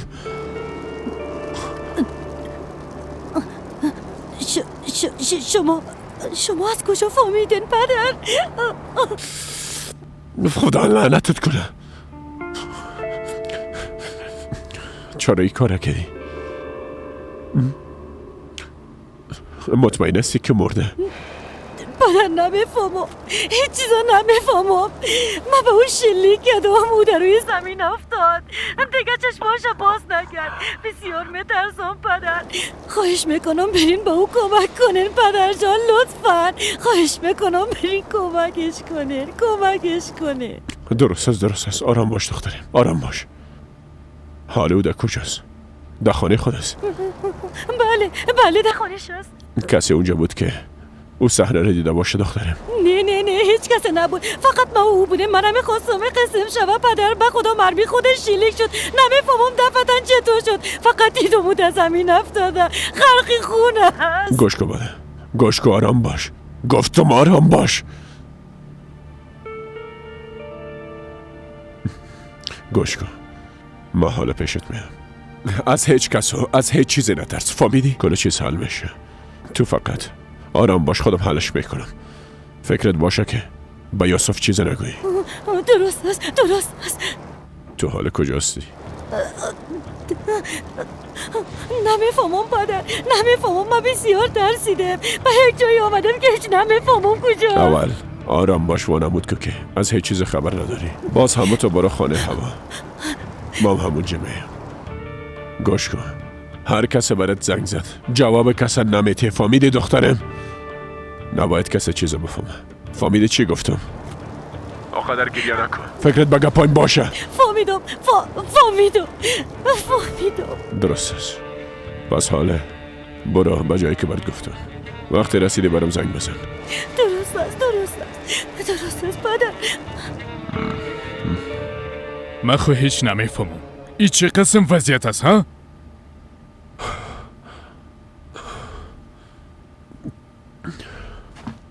من میرم که مادر ببینم. آقا جلال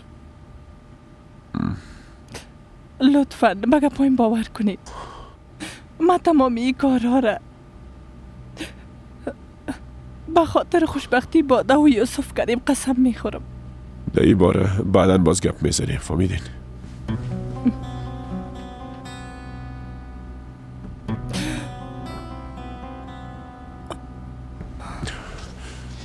میبخشید دکتر سلیمه کار داشتم. من جلال پولالی هستم. سلام سلیم، یک مریض عاجل داریم. مثل گوساله سر خود پایین انداخته و میره. احمق.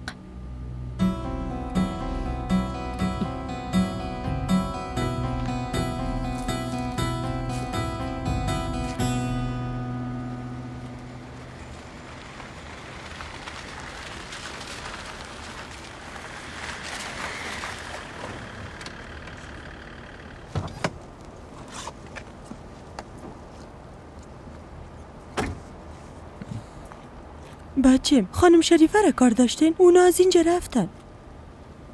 امرای صاحب خانه نو کار دارم. درست است.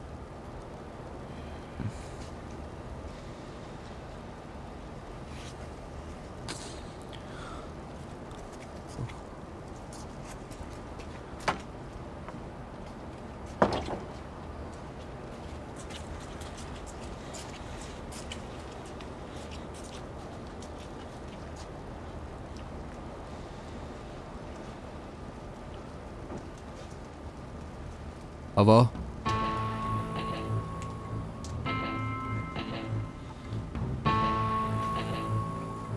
هوا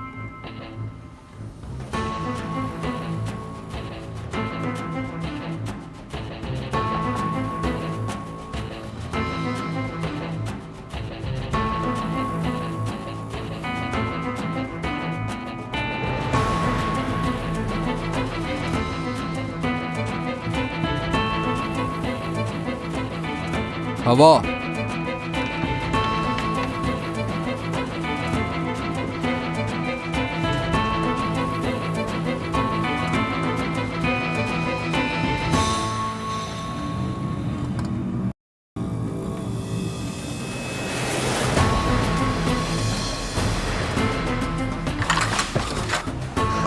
هوا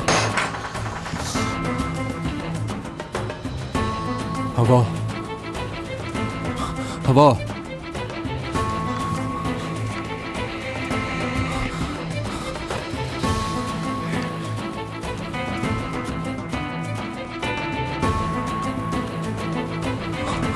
هوا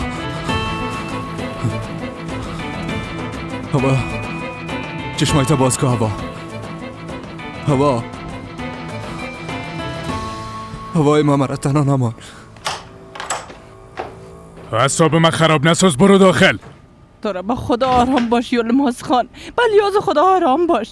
بالاخره خود فهمیدی که من این کارا را به نیت بد انجام ندادیم. چه قسم آرام باشم ها؟ چه قسم؟ هیچ باورم نمیشه حمیده. فریبکاری تا این حد و بدتری که پای تو هم در این موضوع داخل است. نمیفهمم چی بگویم حمیده. بلیاز خدا یک بار کل گپا بشنو. باز او خود فهمیدی که حق با ماست. حق و حقوق همگی مثل روز روشن است خانم حمیده. من چه قسم گپای تو را باور کنم ها؟ یک دروغ کلانده بین خانواده ما بوده و تو امور از ما پنهان کردی، حالی میگی که حق با تو است. به خاطر که تو وقت مریض بودی تحمل شنیدنش نداشتی یلماز خان. میترسیدم خدای نخواسته کدام بلایی سرت نیایه. بلایی که باید میآمد آمده حمیده. او هم از دست تو. این حال روز بیبی هم زنده بودن او دختر پد کرده، هم جرأت خانه رفتن او را کرده. تو چطور جرأت کردی که این کار کنی ها؟ من تمامی این کارا را به خاطر شما کردم.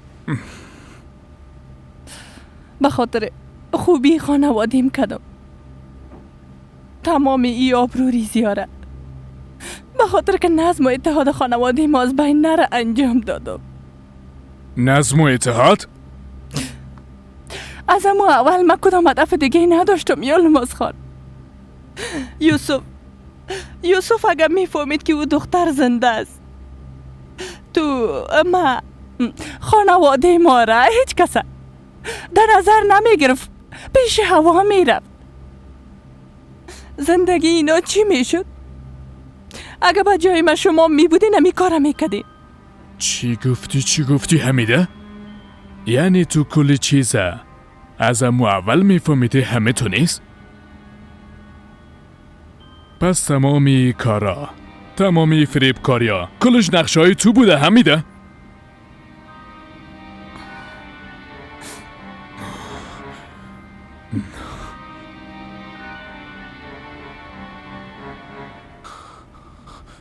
منطقه آکوی سرک پنجم. نمیفهم کدام کسی سر شلیک کده. خون ریزش بسیار شدید است. عجله کنین.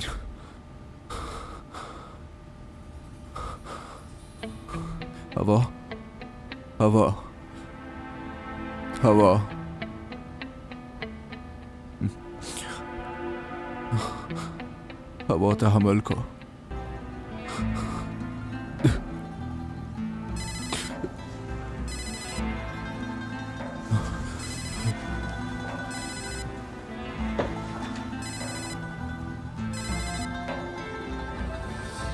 دخترم میفهمی ساعت چند بجه است؟ بله.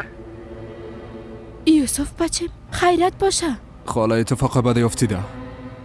چی شده بچم؟ هوا چطور است؟ خوب است؟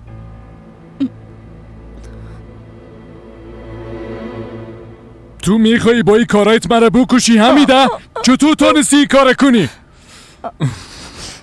خدایا خودت برم صبر و حوصله بده. چیزایی که حتی به ذهن شیطان نمیرسه چطور به ذهن تو رسیده خانم؟ یوسف وقت در شفاخانه چشمای خدا باز کرد، نام هوا را به زبان خدا آورد. درباره باده حتی یک کلمه هم نپرسید. همین اصرار کرده میرفت که مرا پیش هوا ببرید. اگر میفهمید که هوا زنده است میفهمید که چی میشد؟ ها؟ زندگیشون تباه میشد. ازت خواهش میکنم مرا درک کو. تو چی گفته میری حمیده؟ یعنی تو به خاطری که اونا به زندگی خود ادامه بتن بچه تا در دنیای دروغی قرار دادی و زندگی و دختر بدبخت هم ازش گرفتی و از هم تباه ساختی؟ نه خیر من هیچ چیز از کس نگرفتم. برعکس به اونا امید دادم، به اونا زندگی دادم. بس از حمیده. یک دقیقه به لیاز خدا گپ ما گوش کن. یلماز خان هوا زنده نمیمان، کم بود که از بین بره. دکترها به زنده بودنش امید نداشتن، میگفتن نمیتونه راه بره، گپ بزنه یا از جایش بلند شوه. تمام دکترها میره میگفتن که اگه این دختر خارج بره شاید بتونه درمانش کنن. من خو میفهمیدم که پدرش هیچ پول نداره، امکانات رفتن برشان فراهم کردم. حال تو بگو بیشتر از این دیگه چی کمک میتونستم به اونا بکنم؟ یلماز خان تو چی گفتی ها؟ او دختره پدرش از شفاخانه فرار داد.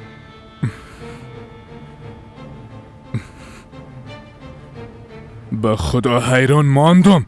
این چی وضعیت است؟ هیچ باورم نمیشه. حالا فهمیدم تمامی کارا برنامه شوم تو آقا رمزی بوده خانم حمیده. بگو غیر از یک کدام چاره دیگام داشتیم یلماز خان؟ ها؟ خواستم کمکش کنم که خارج بره. گفتم با پدرش یک زندگی راحت داشته باشن. دیگه چی میکردم؟ این پیشنهاد ما به نفع آقا رمزی بود. او هم این پیشنهاد مرا بسیار زود قبول کرد.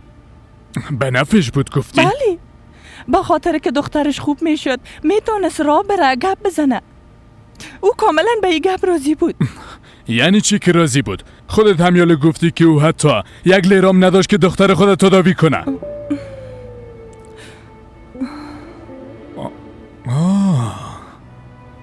فهمیدم.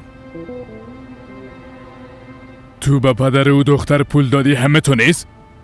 به خاطری که دختر خود بگیره و از اینجا بره رسما به او باج دادی. آفرین به تو. دیگه چاری نداشتم. خدای من، دیگه قسم خو او رمزی احمق راضی نمیشد. تو خو او را بهتر از من میشناسی و گپ ده اینجا تمام نمیشه. بسیار کسا دخیل هستند به خاطر که دانشان بسته باشه و کلشان پول دادم. پول حتی دکترم راضی ساخت. فکر نمیکنم توی قسم یک انسان باشی. میفهمی که مرتکب چی جرمی شدی؟ ها؟ تو قانون زیر پای کردی. تو به همگی خیانت کردی حمیده. میفهمی که این کار چقدر یک فریب بزرگ است؟ خدایا، پول از کجا پیدا کردی؟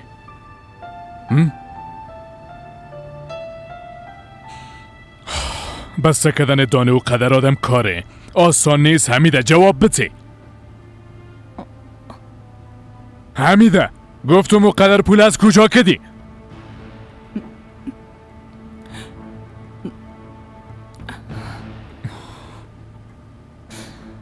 زمین ها را فروختم. زمین ها را فروختی؟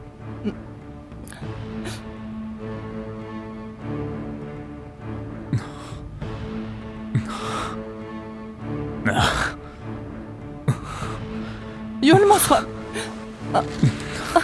بلیاز خدا آرام باش. خواهش میکنم لطفاً آرام باش. پس شو حمیده.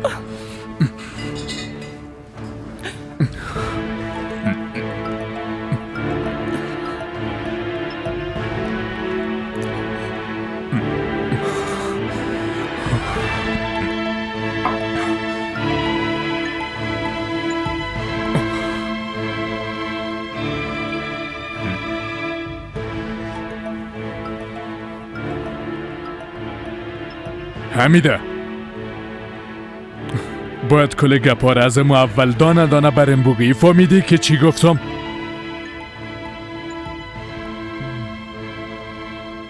اوش کنی یه بار دروغ نگوی.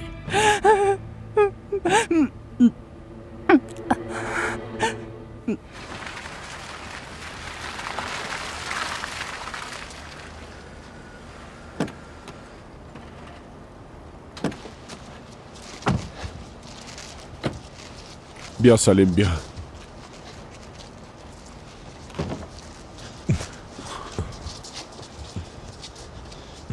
مریض کجاست؟ داخل است. بیا که بریم.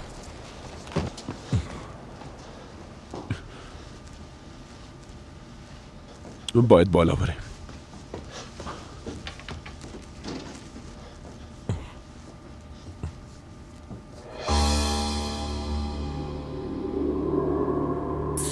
کمی دیگه هم تحمل کن.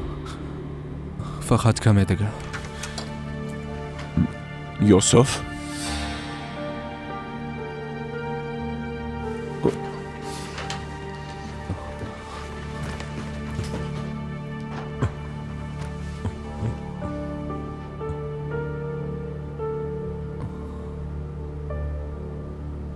خونی زیاده ضایع کرده. نبضشان بسیار ضعیف است. امبولانس آمد. باید شفاخانه ببریمش. نه که تو دیوانه شدی یوسف. تو چرا امبولانس خواستی؟ میگن چی میکدم؟ شفاخانه نمیبریمش. میبینی که دکتر آوردیم برش. چرا؟ کی گفته بودی کارا کنی؟ زیاد گپ نزن. اگه شفاخانه بریم گپ کلان میشه. وقتی بپرسن چی جواب میتی؟ برم بگو میتونی بادر دگیر بیتی؟ چرا بادر دگیر بتم؟ فکر کردیم و چرا اینجا آمدی؟ او را تو به یالت رسوندی. او را دیوانه ساختی. تو نباید بیرون بری. ما خودم میرم با اونا میگم که سوی تفاهم رخ داده. تو بیرون نشی. میشه کمک میکنی؟ امی قسم محاکمش بگی. با یک کمی تکه پاکم ضرورت داریم. از اونجا بگی.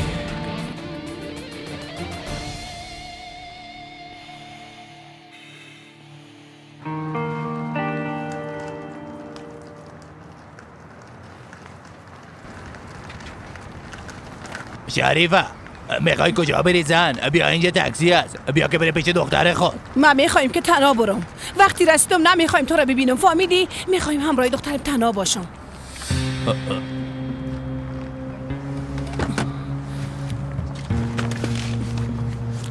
کجا میرن خواهر جان؟ تو حرکت کو، در و نشانی خانه را برید کن. زود باش بیادر لطفا. درست از خواهر.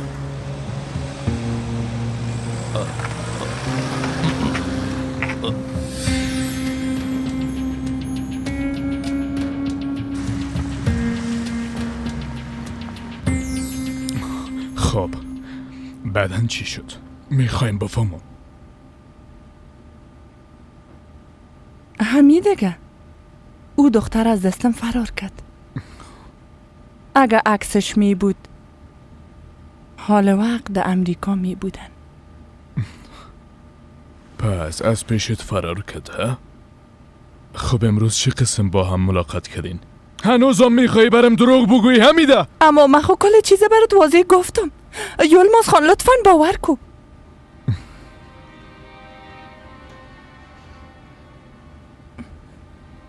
در خانه پدرش خود پنهان کرده. هرچی نباشه یک دختر هوشیار است. کی باور میکنه که در خانه پدرش پنهان شده؟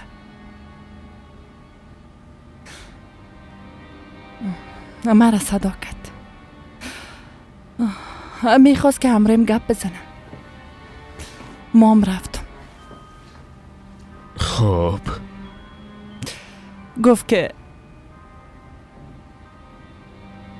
میتونه مرا ببخشه.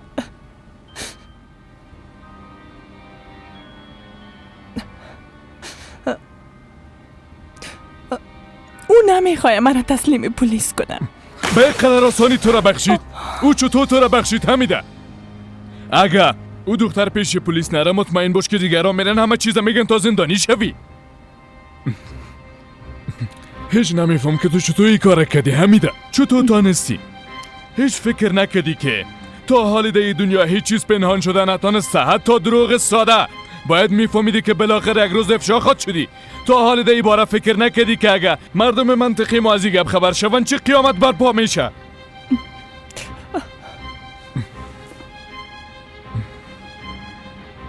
جزای کارت فقط زندان است حمیده.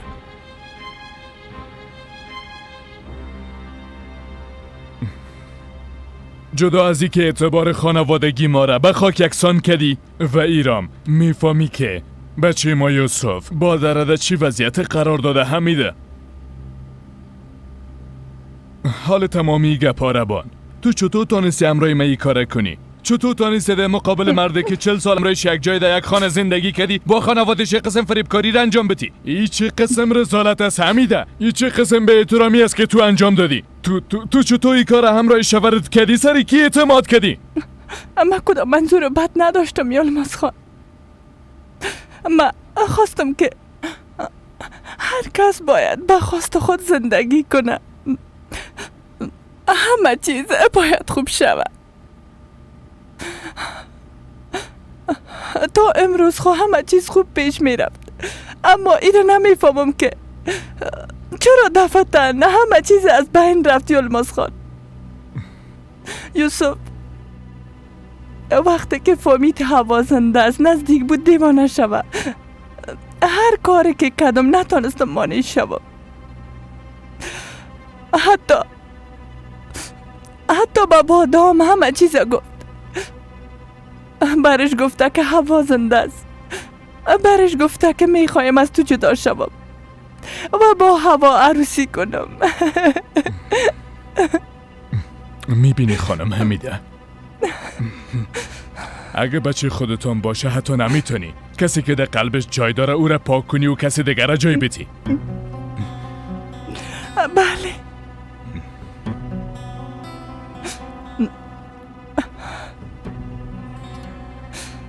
حال نوبت مست یلماز خان، نوبت مست. یوسف تصمیم خود گرفته. میخواه که مرا تسلیم پلیس کنه. هرچی که برش گفتم گوش نکرد. هیچ گپای ما برش ارزش نداره. میگه باید جزای تا ببینی. ما نتونستم بفهمم که دختر مردم مرا بخشیده تانستم و بچه خودم که 9 ماه در بدم پرورش دادمش مرا نبخشیدی الماس خان. مرا هیچ درک نمیکنه. یلماس خان، یلماس خان، خواهش میکنم تو همراهش گپ بزن. برش بگو که مادر خدا ببخشن. خواهش میکنم. نمیتونم ده این سنی زلطه تحمل کنم. نمیتونم. وقتی که من نمیتونم تو را ببخشم، چطور از بچه می توقع را داشته باشم؟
مادر جان؟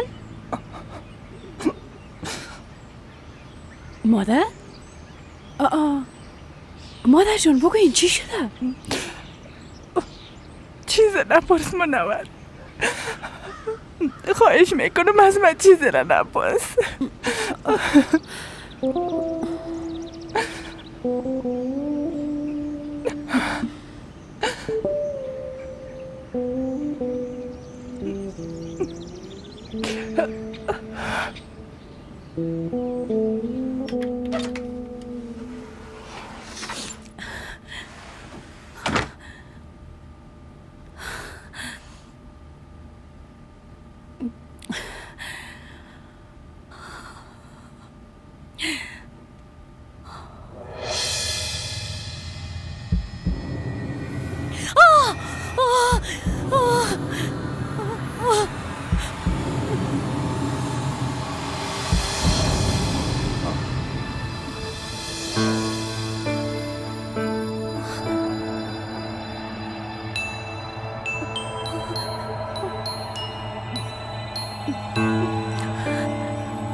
دکتر صاحب چطور است؟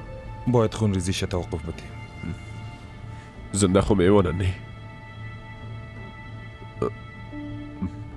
هر کاری که از دستیم بیای برش انجام میدم.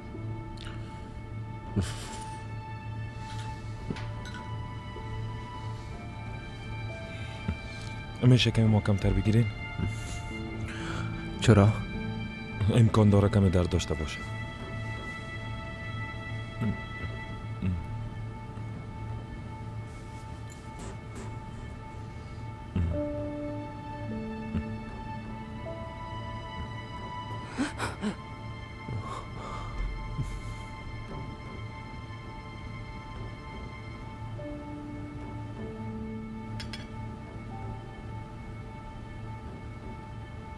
تحمل کن جانم.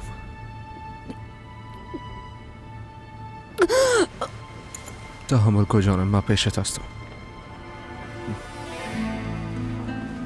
کم دوام تحمل کن زندگی.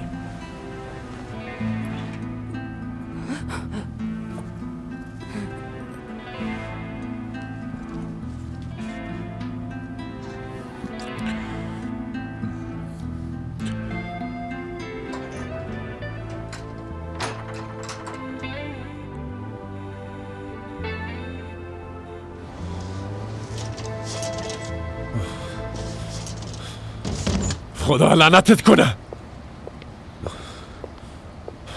اوف باده، اوف. از اول باید به گپم میکدی. باده تو خانه رفتی؟ بله آمدم. شما چی میکنین؟ همونجا هستین؟ او زنده است؟ بله زنده است. تو تشویش نکن، دکتر آوردیم. کاری که لازم است انجام میده. تو چطور هستی؟ ها؟ نمیفهمم پدر. هیچ نمیفهمم که خوب هستم یا بد هستم. نمیفهمم. بسیار میترسم پدر. بسیار. آرام باش دخترم. هر وقت که کارم خلاص شد پشتت میام دخترم. هایشه رو پشتت روان کنم. نمیخوایم تنها باشم. درست است فهمیدم. دخترم تو یک کم استراحت کن. درست است؟ درست است.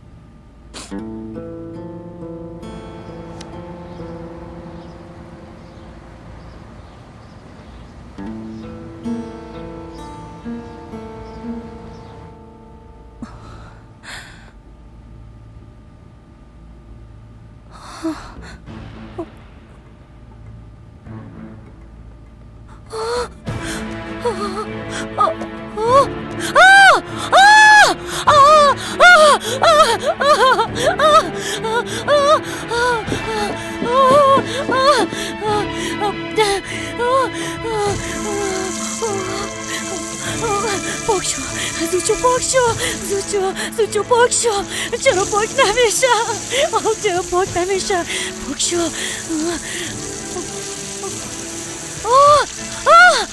یه خب پاک نشده. چرا پاک نمیشی؟ پاک شو زوچو، پاک شو زوچو، پاک شو. خواهش میکنم پاک شو زوچو.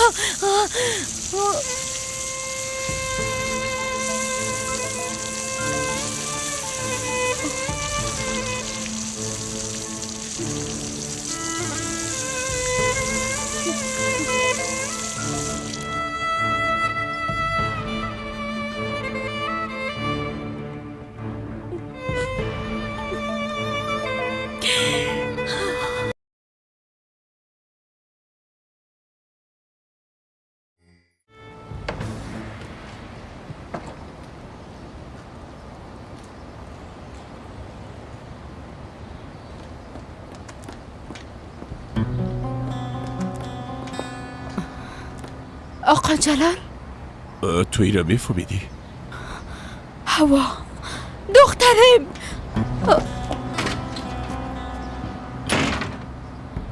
از خدمتگار تا صاحب خانه همگیشان خبر داشتن. فقط ما به خبر بودم. فقط او یلواز بیچاره و عاجز.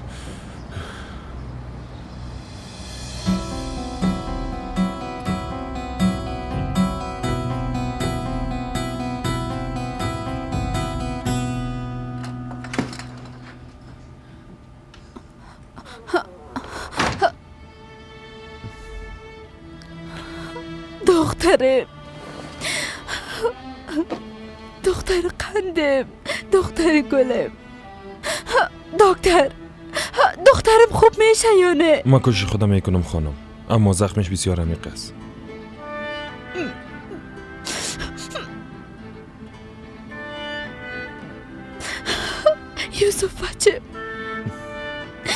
یوسف بچم چرا ایره به شفاخانه نبردین؟ زندگیش در خطر است. چطور امکان داره؟ قرار بود هوا همه چیز بفهمه یوسف. او موضوع نیست خاله. به خاطر که مرمی خورده موضوع پلیس در بین است. باده هوا را به مرمی زده. من نمیفهمم که چی بود. شما چی میگن یوسف بچم؟ باده ای کارا کرده، باده هوا را زخمی ساخته. آی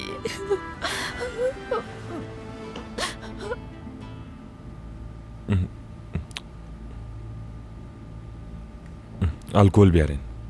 الکل بگیرین.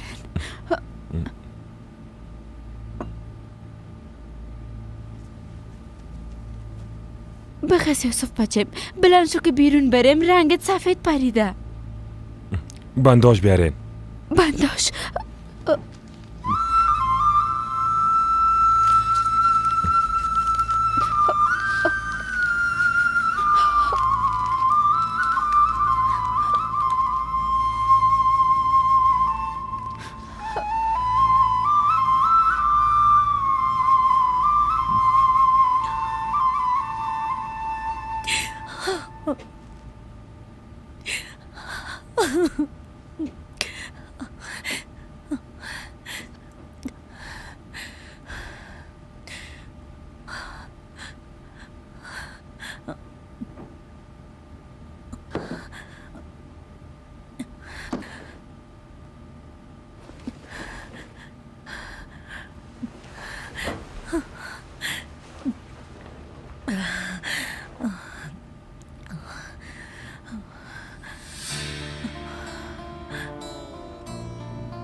باده کجاست؟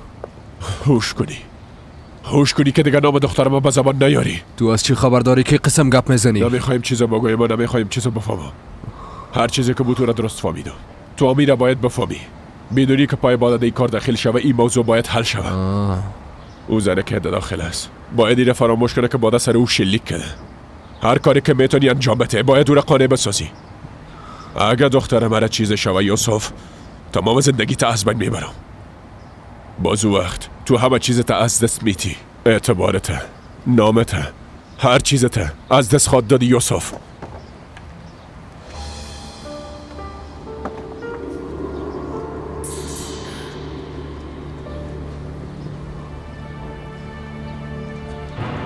شما هر دو در خانه من چی میکنین؟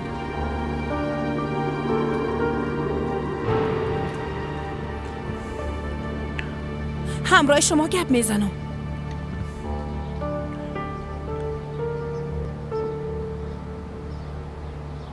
شما چرا گپ نمیزنین؟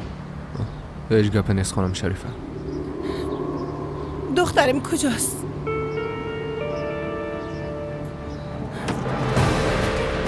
هوا! خانم شریفه شما داخل نرین. دخترم!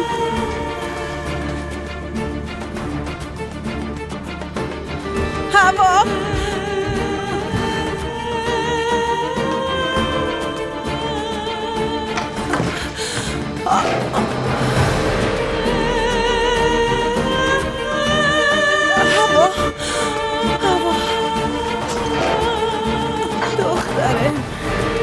هوا شریفه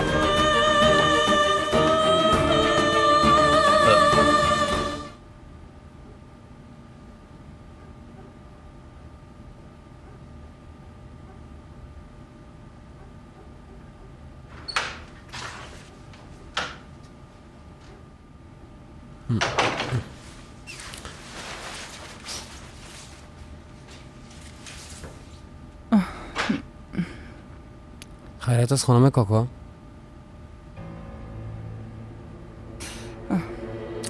خیرت است بچه. کاکایم نواز شفاخانه بیرون آمدن، چرا الکل می نشن خانم کاکا؟ محمد اگه تو پیشش نری بهتر است، اما تو یک کم ناراحت است بچه. بهتر است که او را تنها بانی. دلیلی کار هستم خانم کاکا.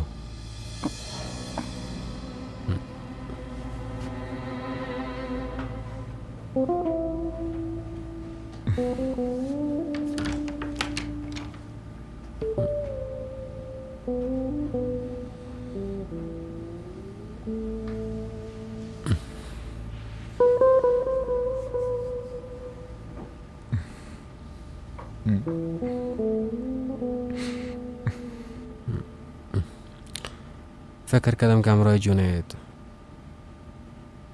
هم دست شدین کاکا جان، تا بازد ما شهادت بتن او را آزاد بسازن، اما اشتباه کردیم. شما ای کار نکردین. اجازه ندادن که من زندانی شوم کاکا.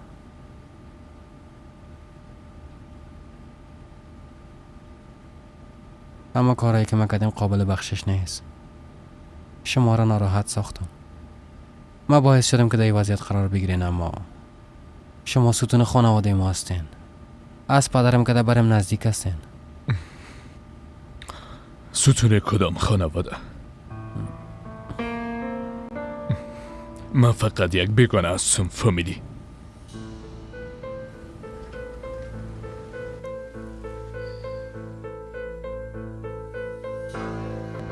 زیری سقف چی اتفاقاتی که نفتاده، اما من از یکیشام خبر ندارم محمد، میفهمی؟ قسم میخورم که تمام گپا رو براتون گفتم. براتون وعده میکنم که بعد از این هیچ گپ از شما پنهان نمیکنم، همیشه صادق میباشم. تو همه چیز برای من گفتی محمد. شما مرا چی فکر کردین؟ ایره میفهمین؟ رمز بکست با نام بادباز میشه. ایچی آبرو ریزیز محمد. گپ بزن. میفهمم که هیچ جواب دادن نمیتونی، اگه بتیم گوش نمیکنم. دیگه نمیخوایم درباره این موضوع کدام چیز بشنوم و قضاوت کنم. فهمیدی دیگه کل چیز خلاص شد.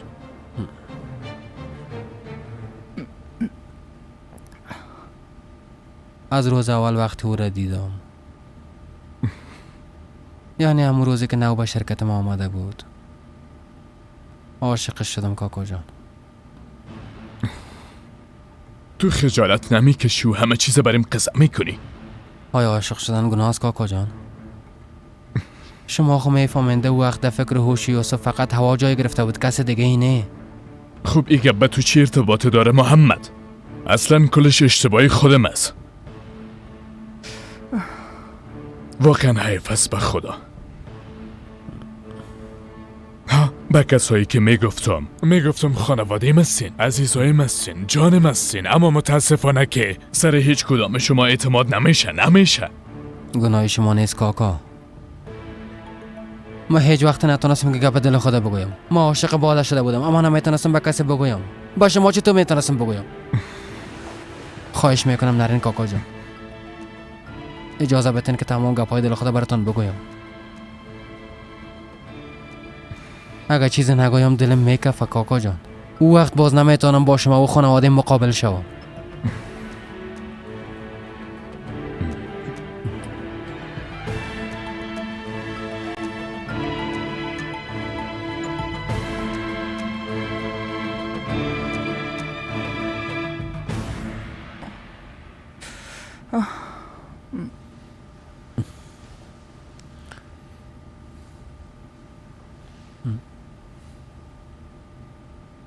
در او وقت هیچ رابطه بین باده و یوسف وجود نداشت.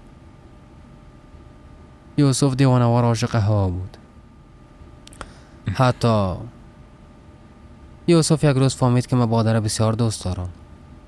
برم گفت که نباید مسئله عشق و کار با هم یک جای کنیم، چون کار خوبی نیست. اما وقت خودش خواست همراه شریسی کرد و با آیندهشان فکر نکرد کاکا جان. بعدا رابطش با هوا خراب شد. رابطش با باده خوبتر شد و خواست تمام دردهای خود فراموش کنه، اما احساسات مرا درک نکرد. اینقدر قلبم شکست که خواستم اونا را از بین ببرم. از همین خاطر تمام حاصلات خراب کردم. اما باور کنید نمیفهمیدم تا یه حد میرسم. به خدا قسم میخورم نمیفهمیدم. خب پس این کارایی را که انجام دادی برات کافی نبود خواستی با اسلحه حلش کنی محمد؟ راست میگین. اما نمیفهمیدم که با او اسلحه لعنتی یوسف از بین ببرم یا که خدا. وقت شنیدم که میخواین عروسی کنن من دیوانه شدم. او شب خواستم خدا بادا یا که یوسف یک نفره باید بکشم. اما آیسا آیسا صبح شد دیدم که او جونیت لعنتی آمد. وقت مرا دو وضعیت دید نخواست که کدام بالای سر کسی بیارم. اسلحه را از پیشم گرفت و مام نخواستم در روز عروسی اونجا باشم. تکت گرفتم و سوار طیاره شدم و رفتم به قبرس. وقت زنگ زدن وقت فهمیدم که قضیه چی است. قسم میخورم که اسلحه را به جونیت ندادم کاکا. اما همش ده بار فکر میکردم که اگه یوسف نمیبود من چه قسم یک آدم میبودم. ای که به خواست خود زندگی میکردم. ای که خانواده تو را دوست داشته باشن و تشویق کنن. هیچ کس را با تو مقایسه نکنن. همیشه خوش داشتم همه قسم باشم کاکا. اگه مثل یوسف می بودی نتانستم کاکا. یوسف همیشه نسبت به من موفق تر و ذکی تر بود. شما همیشه او را حمایت میکردین. هر وقت که اشتباه میکرد برش یک فرصت دیگه میدادین. اما من همیشه مجازات میشدم. مثل یک طفل شوخ همراهم رفتار میکردین.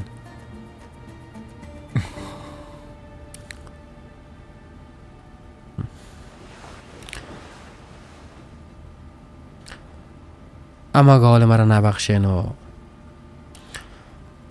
دست مرا نگیرین نمیتونم با پای خود استاد شوم. در این تاریکی خود گم میکنم کاکا.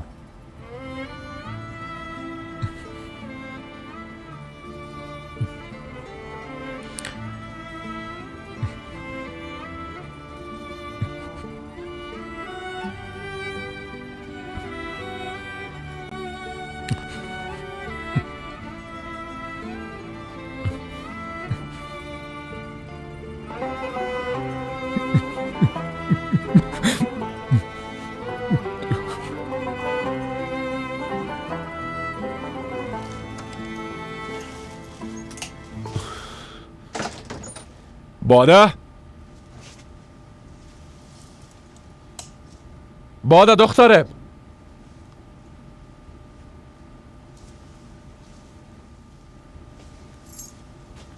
باده کجاستی؟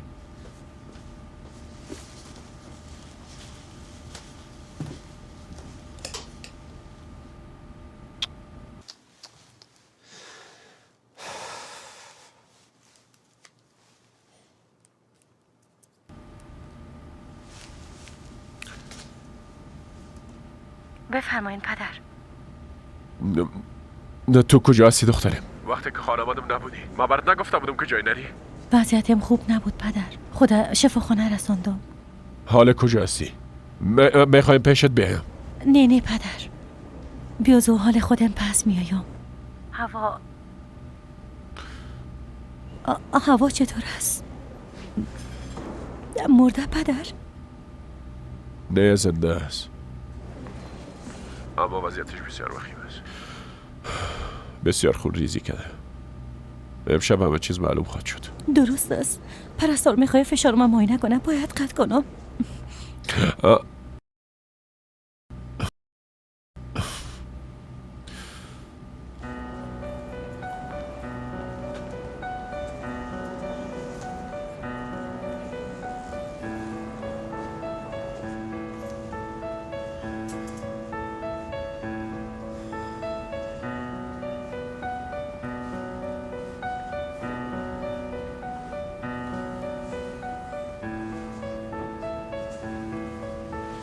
خانم ایستاده تخت دراز بکشین.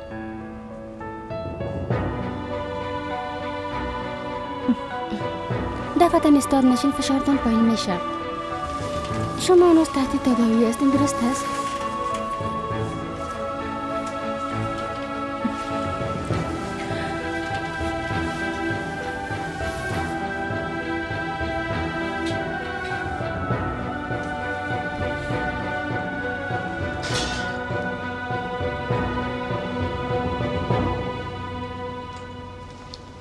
خوب شد که بخیر گذشت خانم باده. حال چطور هستین؟ خوب هستین؟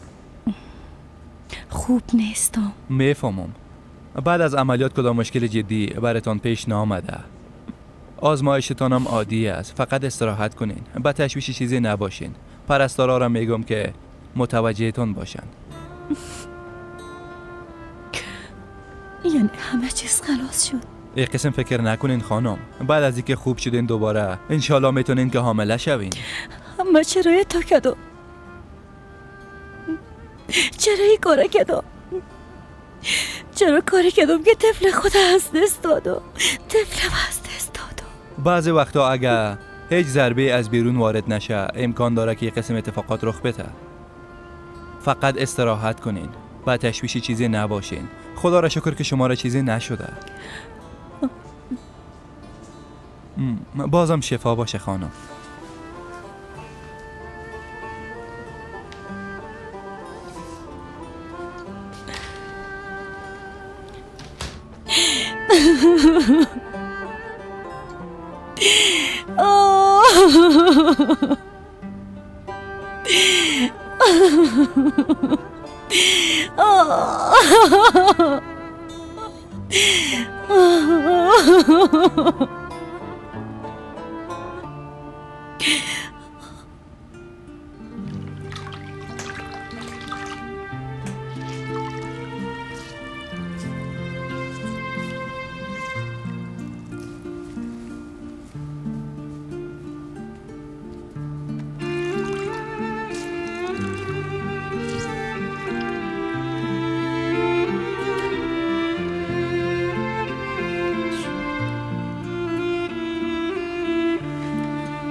چشمایت باز کن. چشمای مقبولت باز کن.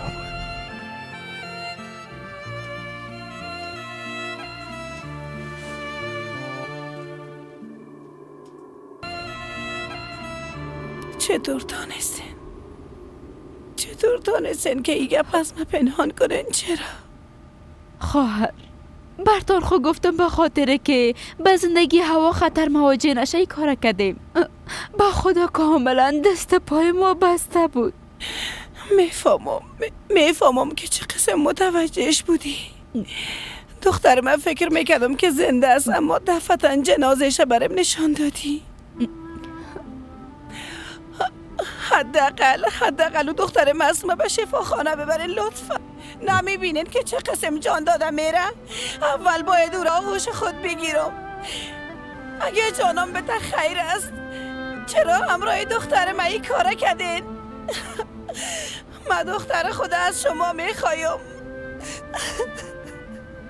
شما چرا این کار در حق دخترم کردین؟ چرا؟ این گپا نزن خواهر، لطفا آرام باش، صبر داشته باش. شواری را که میخواستین او را انجام دادین.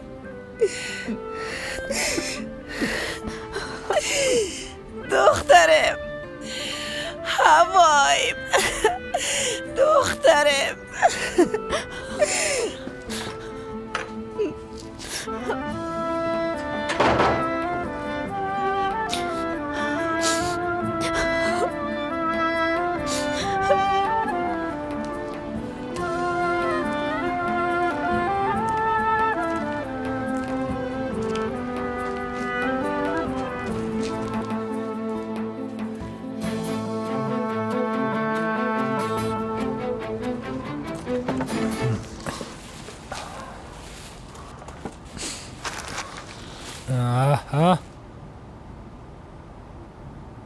باز اینجا را میدان جنگ ساختن.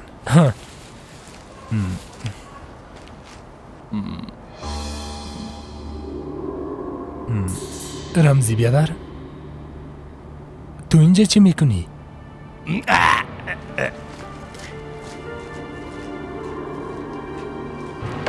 لعنت خدا بر سرتان. از ما چی میخواین؟ بالاخره ای خانواده چرا نمیفهمن که ای خانه را ما خریدیم؟ ای خانه از ما است.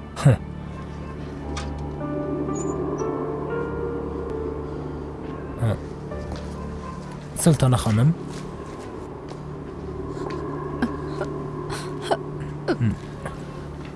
چی شده سلطانه خانم؟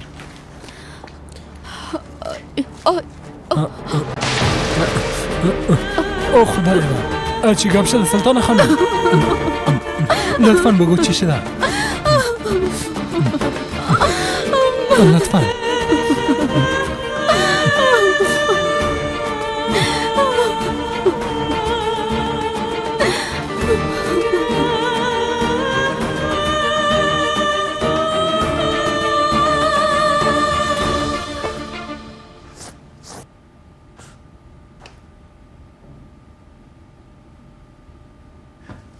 همیاله میخواستم که شما را صدا کنم. شما بفرمایین، ما میرم دوایتان میارم. جای در خانمم ده دیگه اتاق انداختم یلماز خان. فکر کنم مهمان دارین. درست است دخترم، شبت بخیر.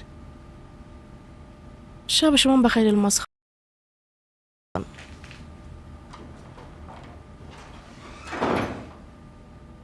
بعد از 40 سال خانم و شوهر با هم جنگ و دوام میکنن.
یوسف،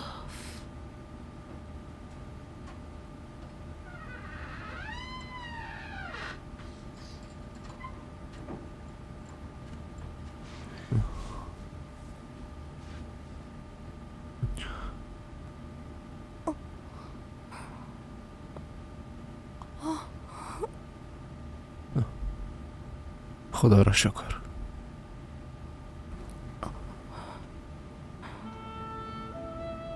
خدا را شکر که چشمایت باز کردی.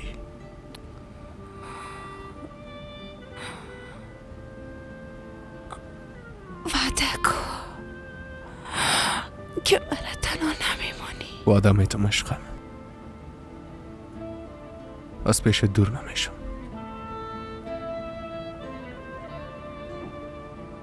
تو مرا تنها نمانی، مرا ترک نکنی.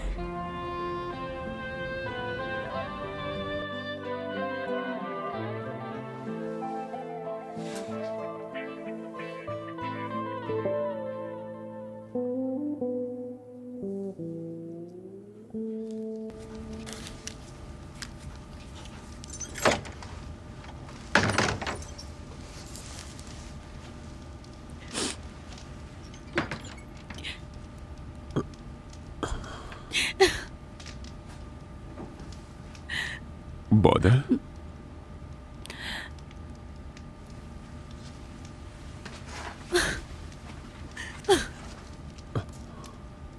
تو را چی شده؟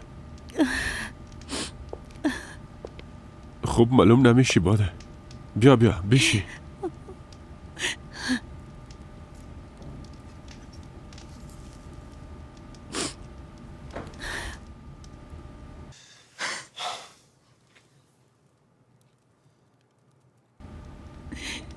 ای کاش از اول همه چیز برام میگفتی دخترم. اگه از ما چیزی را پنهان نمیکردی هیچ وقتی اتفاق نمیفتاد. اما اشتباه از خودمون بود. اما وقتی که بالا چک کرده بودم که میخوایی از ما بعضی چیزا را پد کنی باید مانت میشدم و باز هیچ وقتی اتفاق نمیفتاد. همگی ما خوش میبودیم. ما بسیار جگرخون هستم. پدر حالا من چی کنم؟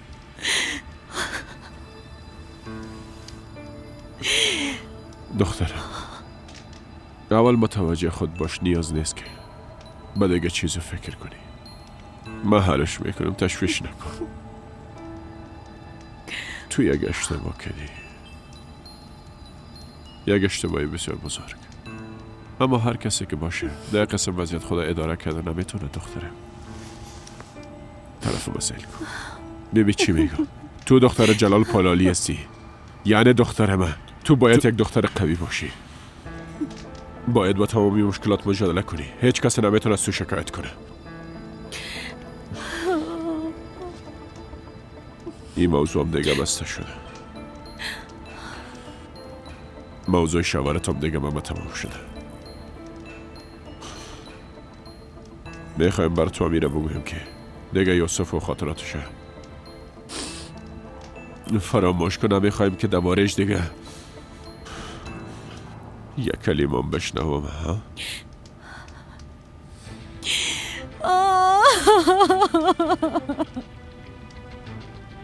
گریه نکن دیگه، گریه نکن.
خدایا برای تو زور میکنم، مرا تنها نمان.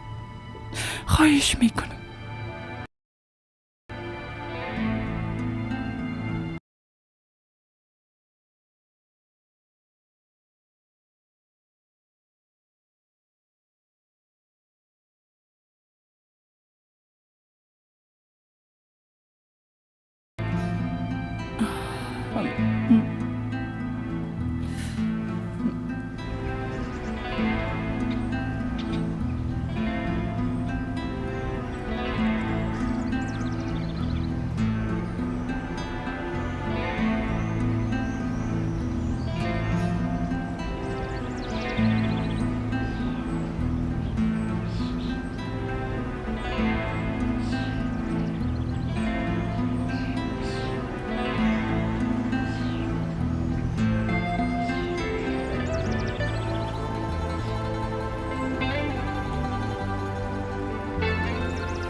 صبح بخیر.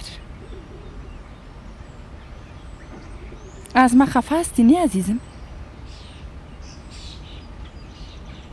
خوب معلوم دار است که تو هم حق داری. یولماس خان باور کو فقط به خاطر خوشی اولادای می کار کردم. باز شروع نکو دیگه حمیده. میفهمم هرچی که برات بگویم نمیتونم تو را قانع بسازم. اگه بازم برات بگویم که تصمیمت چی است او وقتام برم جواب نمیتی. اگه تو حال زنی را که 40 سال عمرت در زیر یک سقف زندگی کرده بری تسلیم پلیس کنی، باور که تو هم به اندازه ما عزت ای خانواده را به خاک یکسان میکنی. من خویش نمیفهمم حمیده. با وجودی که مرتکب همه اشتباهات شدی بازم میخوای مرا تهدید کنی. تو میفهمی که یک قسم یک هدف ندارم. میخوای که اشتباهی همه قسم تلافی کنی؟ نه خیر، این گپم نیست یولماس خان. اگه تو نری با پلیس چیز نگویی او هم رفته نمیتونه که چیز بگویه یولماس خان. تو چطور قدر مطمئن هستی حمیده؟ خودشی گپا برم گفت. راستیم که تو دستای شیطان از پشت بسته کدی. ای چه قسم گپ زدن است یولماس خان؟ تو راستی در باره ما قسم فکر میکنی؟ نه خیر، به نظر من تو زن بسیار خوب هستی حمیده. ماشاءالله. یولماس خان ما به تنهایی رفتم به خانه هوا. او دختر از ما خواست که گفت که از زندگی ما دور شوین. بانین که ما امرای یوسف عروسی کنم تا زندگی خود سر از نو شروع کنیم. میبینی نه حمیده؟ کاری که شدنی باشه جلوش گرفته نمیتونی. تو هرقدر که دلت میشه به این کارهای ادامه بدی، اما سرنوشت کار خودم میکنه. فهمیدی؟ درست است یولماس خان، اما اگه تو نری به پلیس چیز نگویی او دخترام چیز نمیگه. باور کو ما و هوا به توافق رسیدیم یولماس خان. یعنی چی که از تو شکایت نمیکنه؟ پس او دختر از تو چی میخواه؟ میخواه بگویه که من تمثیل مردارم میکردم، خواستم که احساس مرده بوده نکنم، اما حال دیگه حوصله‌ام خلاص شده نمیتونم. حمیده تو عقل خود از دست دادی؟ فکر میکنی پلیس پشتی این موضوع همه تو رها میکنه؟ این دختر بالاخره مجبور میشه که از یکی ما شکایت کنه. من خودم میفهمم که چرا ایره درک نمیکنی. حمیده با این دروغایت کوشش نکن خود فریب بیتی. تو ایره بهتر میفهمی که یک جرم بزرگ مرتکب شدی و باید جزایش حتما ببینی. فهمیدی؟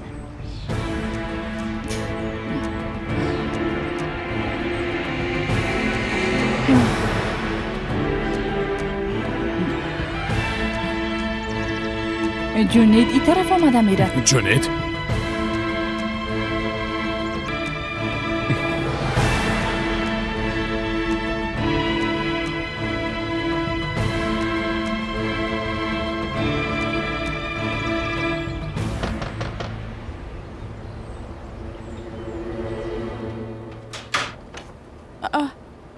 تو اینجا چی میکنی؟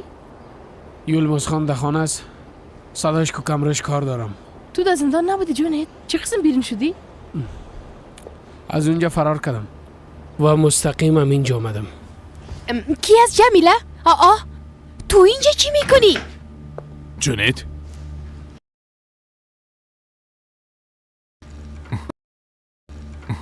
چی شده؟ ما هم هیچ نفهمیدیم خان صاحب. بدون اجازه داخل خانه شد. درست از برین شما به کارتون برسین.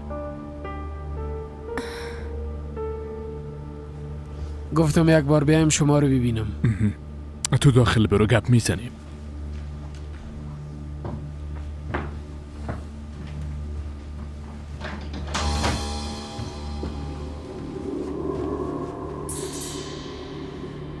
خب بگو که به خاطر چی آمدی؟ ای حالت ما رو شما نمیبینین؟ کی کار کرده جونید؟ شما بگوین. او بیاد از زادیتان. فکر کرده که شکایت او را کردیم و مرا آزاد ساختن. قسم بالای مملکت کم بود مرا از بین ببره. محمد؟ بله محمد. او عقل خود از دست داده. فکر کنم بعد از ما او به زندان میره. یولماس خان این موضوع دگام کلان شده میره. با وکیلتان بگوین که میخوایم کل چیزا بگویم تا از این جنجال خلاص شوم. بعد از که محمد زندانی شد ما میخوایم از این شهر برم.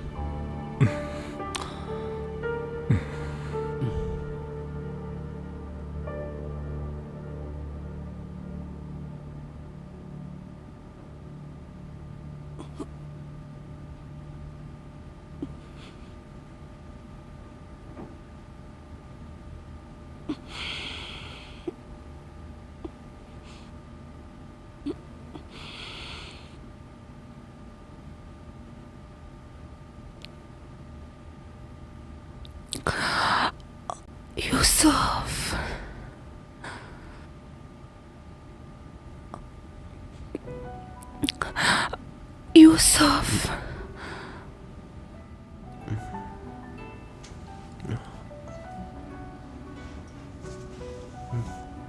بابا تبتان پایین آمده.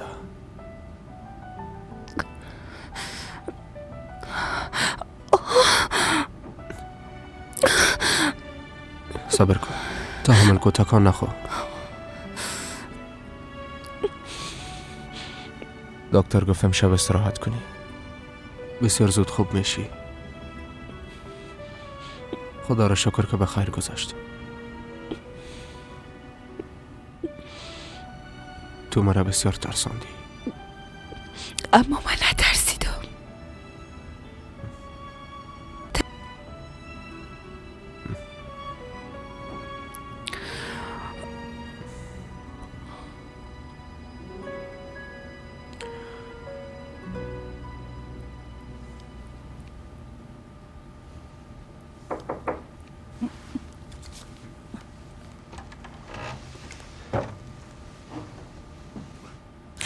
صبح بخیر دختره، برات صبحانه آماده کنیم. بیا که پدر و دختر یک جای صبحانه رو نوش جان کنیم. صبحانه دلخواهت آماده کنیم جانم. صبحانه خوشت آمد یا نه؟ صبح وقت برآمدم قیماق آوردم، چندان نان و گرمم بمره شوردم. خوب هستی دختره؟ وقتی که این صبحانه رو بخوری باز خوب میشه دخترم. یام پنیر خوب حاله. بخو دختر گلم، بخو. دلم نمیشه پدر.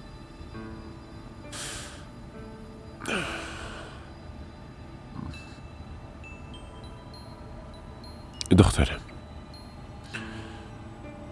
این اتفاقی که برات افتاده مسئله ساده نیست، اما با فکر کردن دربارش خدا جگر خود نساز دخترم. درست است؟ ما رفتم تحقیق کردم، کسی از تو شکایت نکرده. دیروز در وضع نتونستم که ازت پرسان کنم دخترم. او اسلحه را دیروز چی کردی؟ ما او را دور انداختم.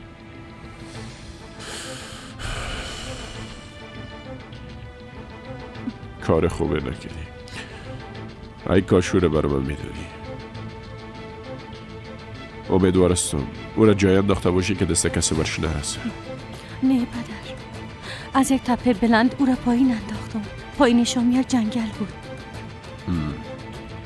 خوب است. دیگه نیاز نیست به تشویش باشیم. بخوا دخترم.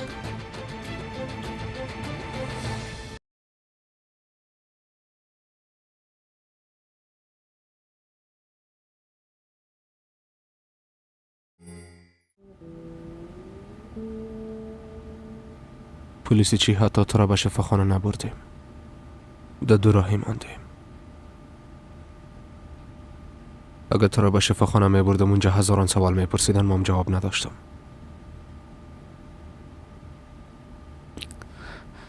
وقتی میفهمیدن باز با در دستگیر میکردن. اما بالاخره خو از کل چیز خبر میشن. ما درباره مادرم فکر میکنم. درست از جزای خدا ببینه، اما تصمیم گرفتن قدرام آسان نیست. بجز مادرت درباره کسی دیگه خو فکر نمی کنی نه؟ چی میخوایی بگویی؟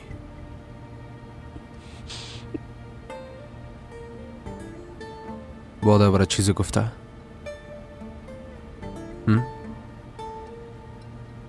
گفت تو پدر میشی.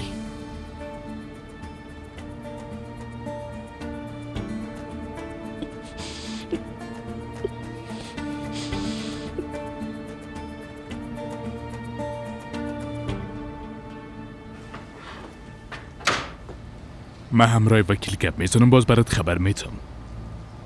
برم زود خبر بتین.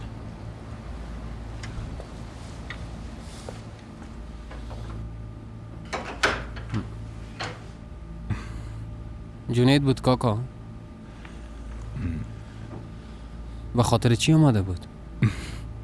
به خاطر چی آمده بود؟ به خاطر که تو را در جای بندازه که خودش بود.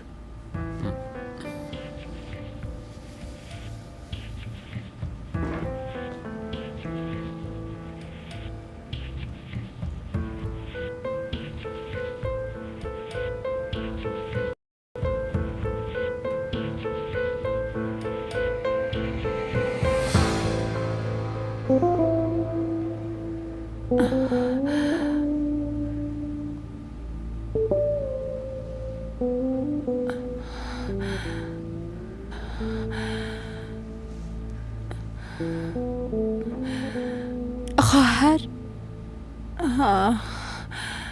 بیدار شدی؟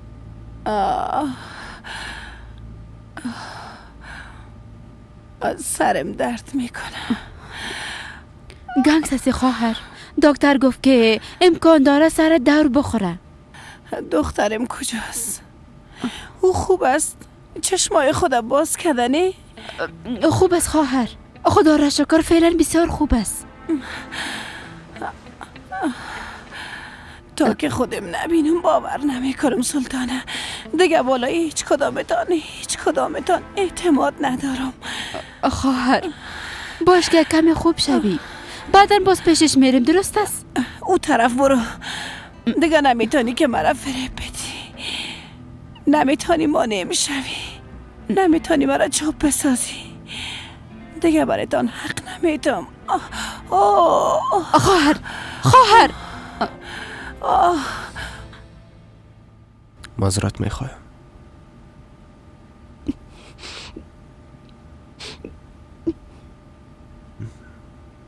چند بار خواستم که بگویم.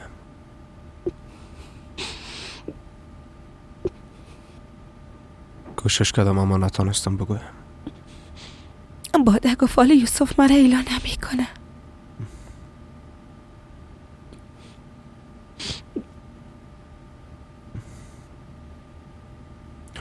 به خاطر که ناراحت نشی نگفتم. اگه نه همراه باده گپ زدم. گفتم نمیتونم دیگه همراه زندگی کنم. اما نمیفهمم او با تو چی گفته که یه اتفاق افتاد. هوا چی گفتی که او بالا چلیک کرد؟ در دروازه زدن.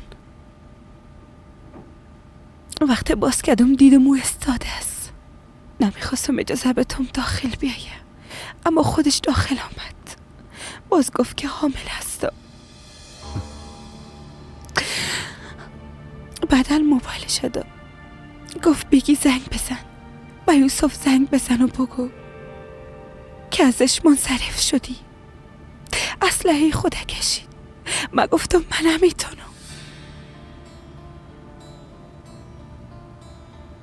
گفتم ما هم دیگر بسیار دوست داریم باده. با یک طفل تو رابطه ما از بین نمیره. فکر کردم کل گپای من درک کرد، اما بازم شلی کرد.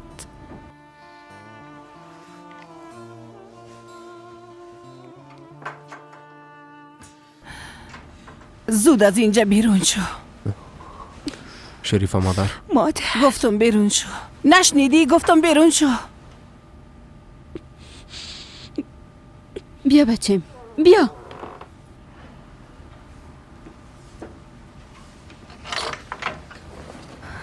معذرت میخوایم یوسف بچم. باید درکش کنی هر کس که دختر خدا در حالت ببینه احساساتی میشه، او مقصر نیست. بسیار روزای بعدی را دیده.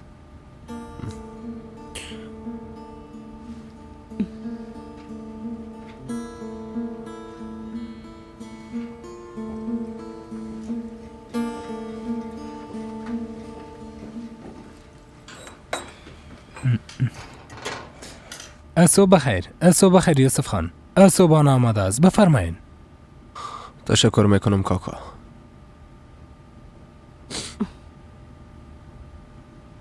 شما را با زحمت ساختیم، ببخشین. خواهش میکنم بچیم. زیاد در موردش فکر نکن، راحت باش بچیم. انشالله که به زودی همه چیز خوب میشه. انشالله.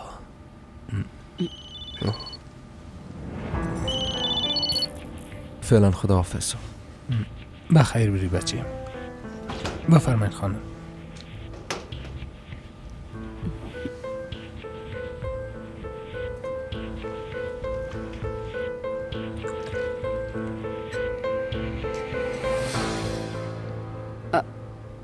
به خدا دیشب من هیچ خوب نبودم.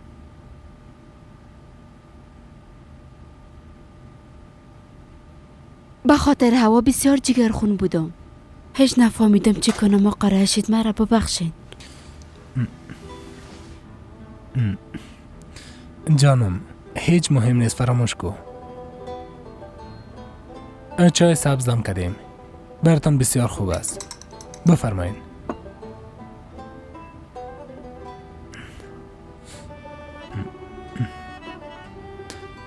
زنده باشین.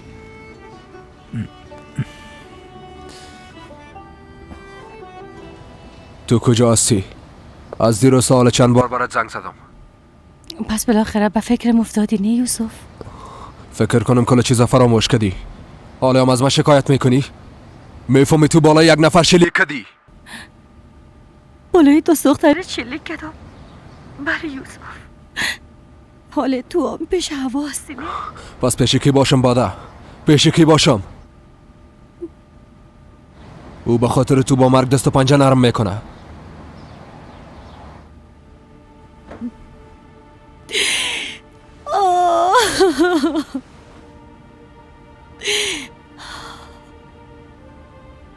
توش میفهمی که سر من چی تر میشه؟ شب تا صبح چه قسم با چی وضعیت سپری کردم یوسفی را میفهمی؟ هیچ کسی همراهیم نبود. هیچ کسی. من تنها بودم. تو دا کنارم نبودی. میفهمی که چقدر درد کشیدم؟ تو فعلا کجاستی؟ به خاطر چی میپرسی؟ ها؟ من از زندگی خود خسته شدم. از اینکه همش فکر کردم چه قسم ادامه بدم. بادا ازت پرسیدم کجا هستی؟ دیگه نمیتونم به خاطرت مبارزه کنم. بسیار خسته شدم. دیگه نمیتونم با این وضعیت ادامه بدم. تو هم دیگه مرا فراموش کن یوسف. مرا فراموش کن. ازت خواهش میکنم فراموش کن. بادا بادا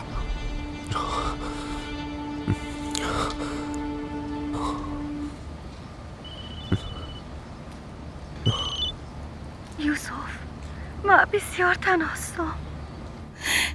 بسیار خسته هستم و تو را به اندازه ای دوست دارم که از جانم از غرورم به خاطر تو حاضر هستم بگذرم. هیچ چیز برام ارزش نداره. هر کاری میکنم نمیتونم فراموشت کنم یوسف. بس خواهش میکنم تو هم همراهیم اتا نکن. خواهش میکنم در این حالت مرا تنها نمان. پیشم بیا. درست است. بگو کجاستی؟ در خانه هستم که از طرف باغ را داره. حالا میایم.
خدایا هزار بار شکرت.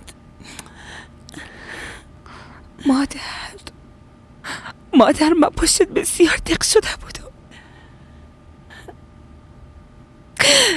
پشت همین حواس شیطان میخواستم پیشم باشی، نوازشم بدی. پشتت بسیار دق شده بودم مادر. شب و روز خدا نمیفهمیدم. او روزا را بسیار به مشکل سپری کردم. فکر میکردم که سر قلبم یک سنگ بزرگ ماندن، نمیتونستم نفس بکشم. اگه میفهمیدم که زنده هستی از پیشت نمیرفتم، همیشه در کنارت میبودم. قربانت مادر. نمیفهمیدم که شما خوب نیستین.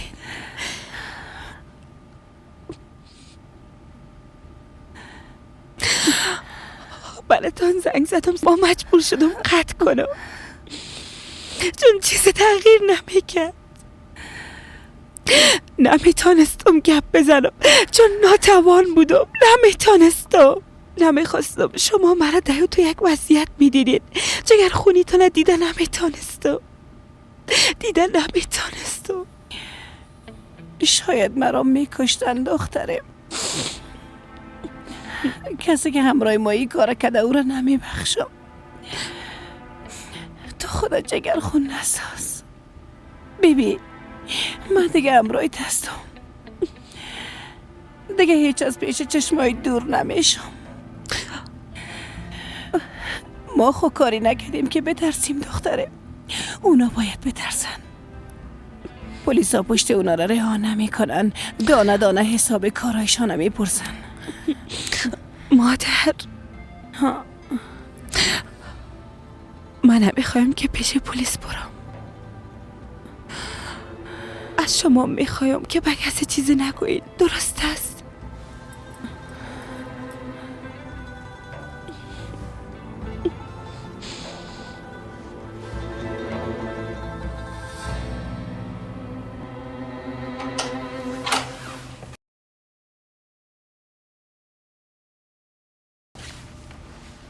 بیرون میرین کاکا؟ در خانه شیشته خسته شدم. میخوایم چند لحظه بیرون برم. کار جونه چی شد کاکا؟ یک بار رفته کدام کار نکنه. اما از کجا بفهمم؟ تو را بهتر میشناسی. هرچی نباشه قبلا تو را به خاطر بعضی کارایت نوکر گرفته بودی.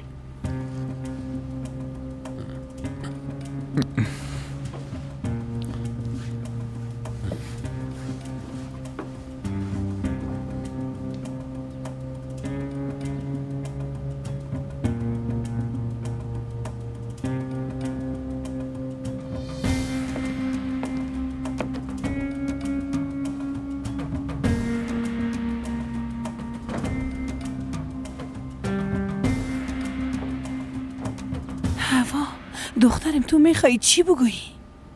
خودت بهتر میفهمی که تو را در این حالت کیا رساندن. به خاطر این کارشان باید مجازات شوند. مادر ما به خاطر که انتقام خود ازشان بگیرم زنده ماندیم. اگه توان هیچ چیز ندارم. من بسیار خسته هستم. دیگه توان ایره ندارم که کینه دیگران را در دل خود جایی بتم. فقط آرامش میخوایم. این کار تو چی فایده داره؟ بخواین با سرت کدام بلایی بیارن چی میکنی؟ وقتی این کار کردن دیگه از اونا هیچ کاری بعید نیست. بیبی تو رو به شفا خانم نبردن دخترم. هوا دخترم تو چرا نمیخوایی گپا در کنی؟ اونا نمیمونن که تو و یوسف با هم زندگی کنین. نمیمونن که خوش باشین. کسایی که به خاطر جدایی تان این کار به حقتان کردن خدا میفهمه که فردا چی بلایی را سرتان خطا. سرش بسیار اعتماد داره. او کل چیز اعلام میکنه و پیش من میایه. برام وعده داد اگه 1 سال با او با آرامی زندگی کنم حاضر هستم تمام اتفاقا را فراموش کنم. من این قبول دارم مادر. میگن که عشق چشمای آدم کور میسازن، اما تو دیگه بیخی از حد گذشتی. تو زندگی خود فدای کسی میکنی که تو را به این حالت رساند. آه هوا، هر بلایی که سرت آمده از خاطر این لجبازیای خودت بوده، اما خودت هیچ نمیفهمی. مادر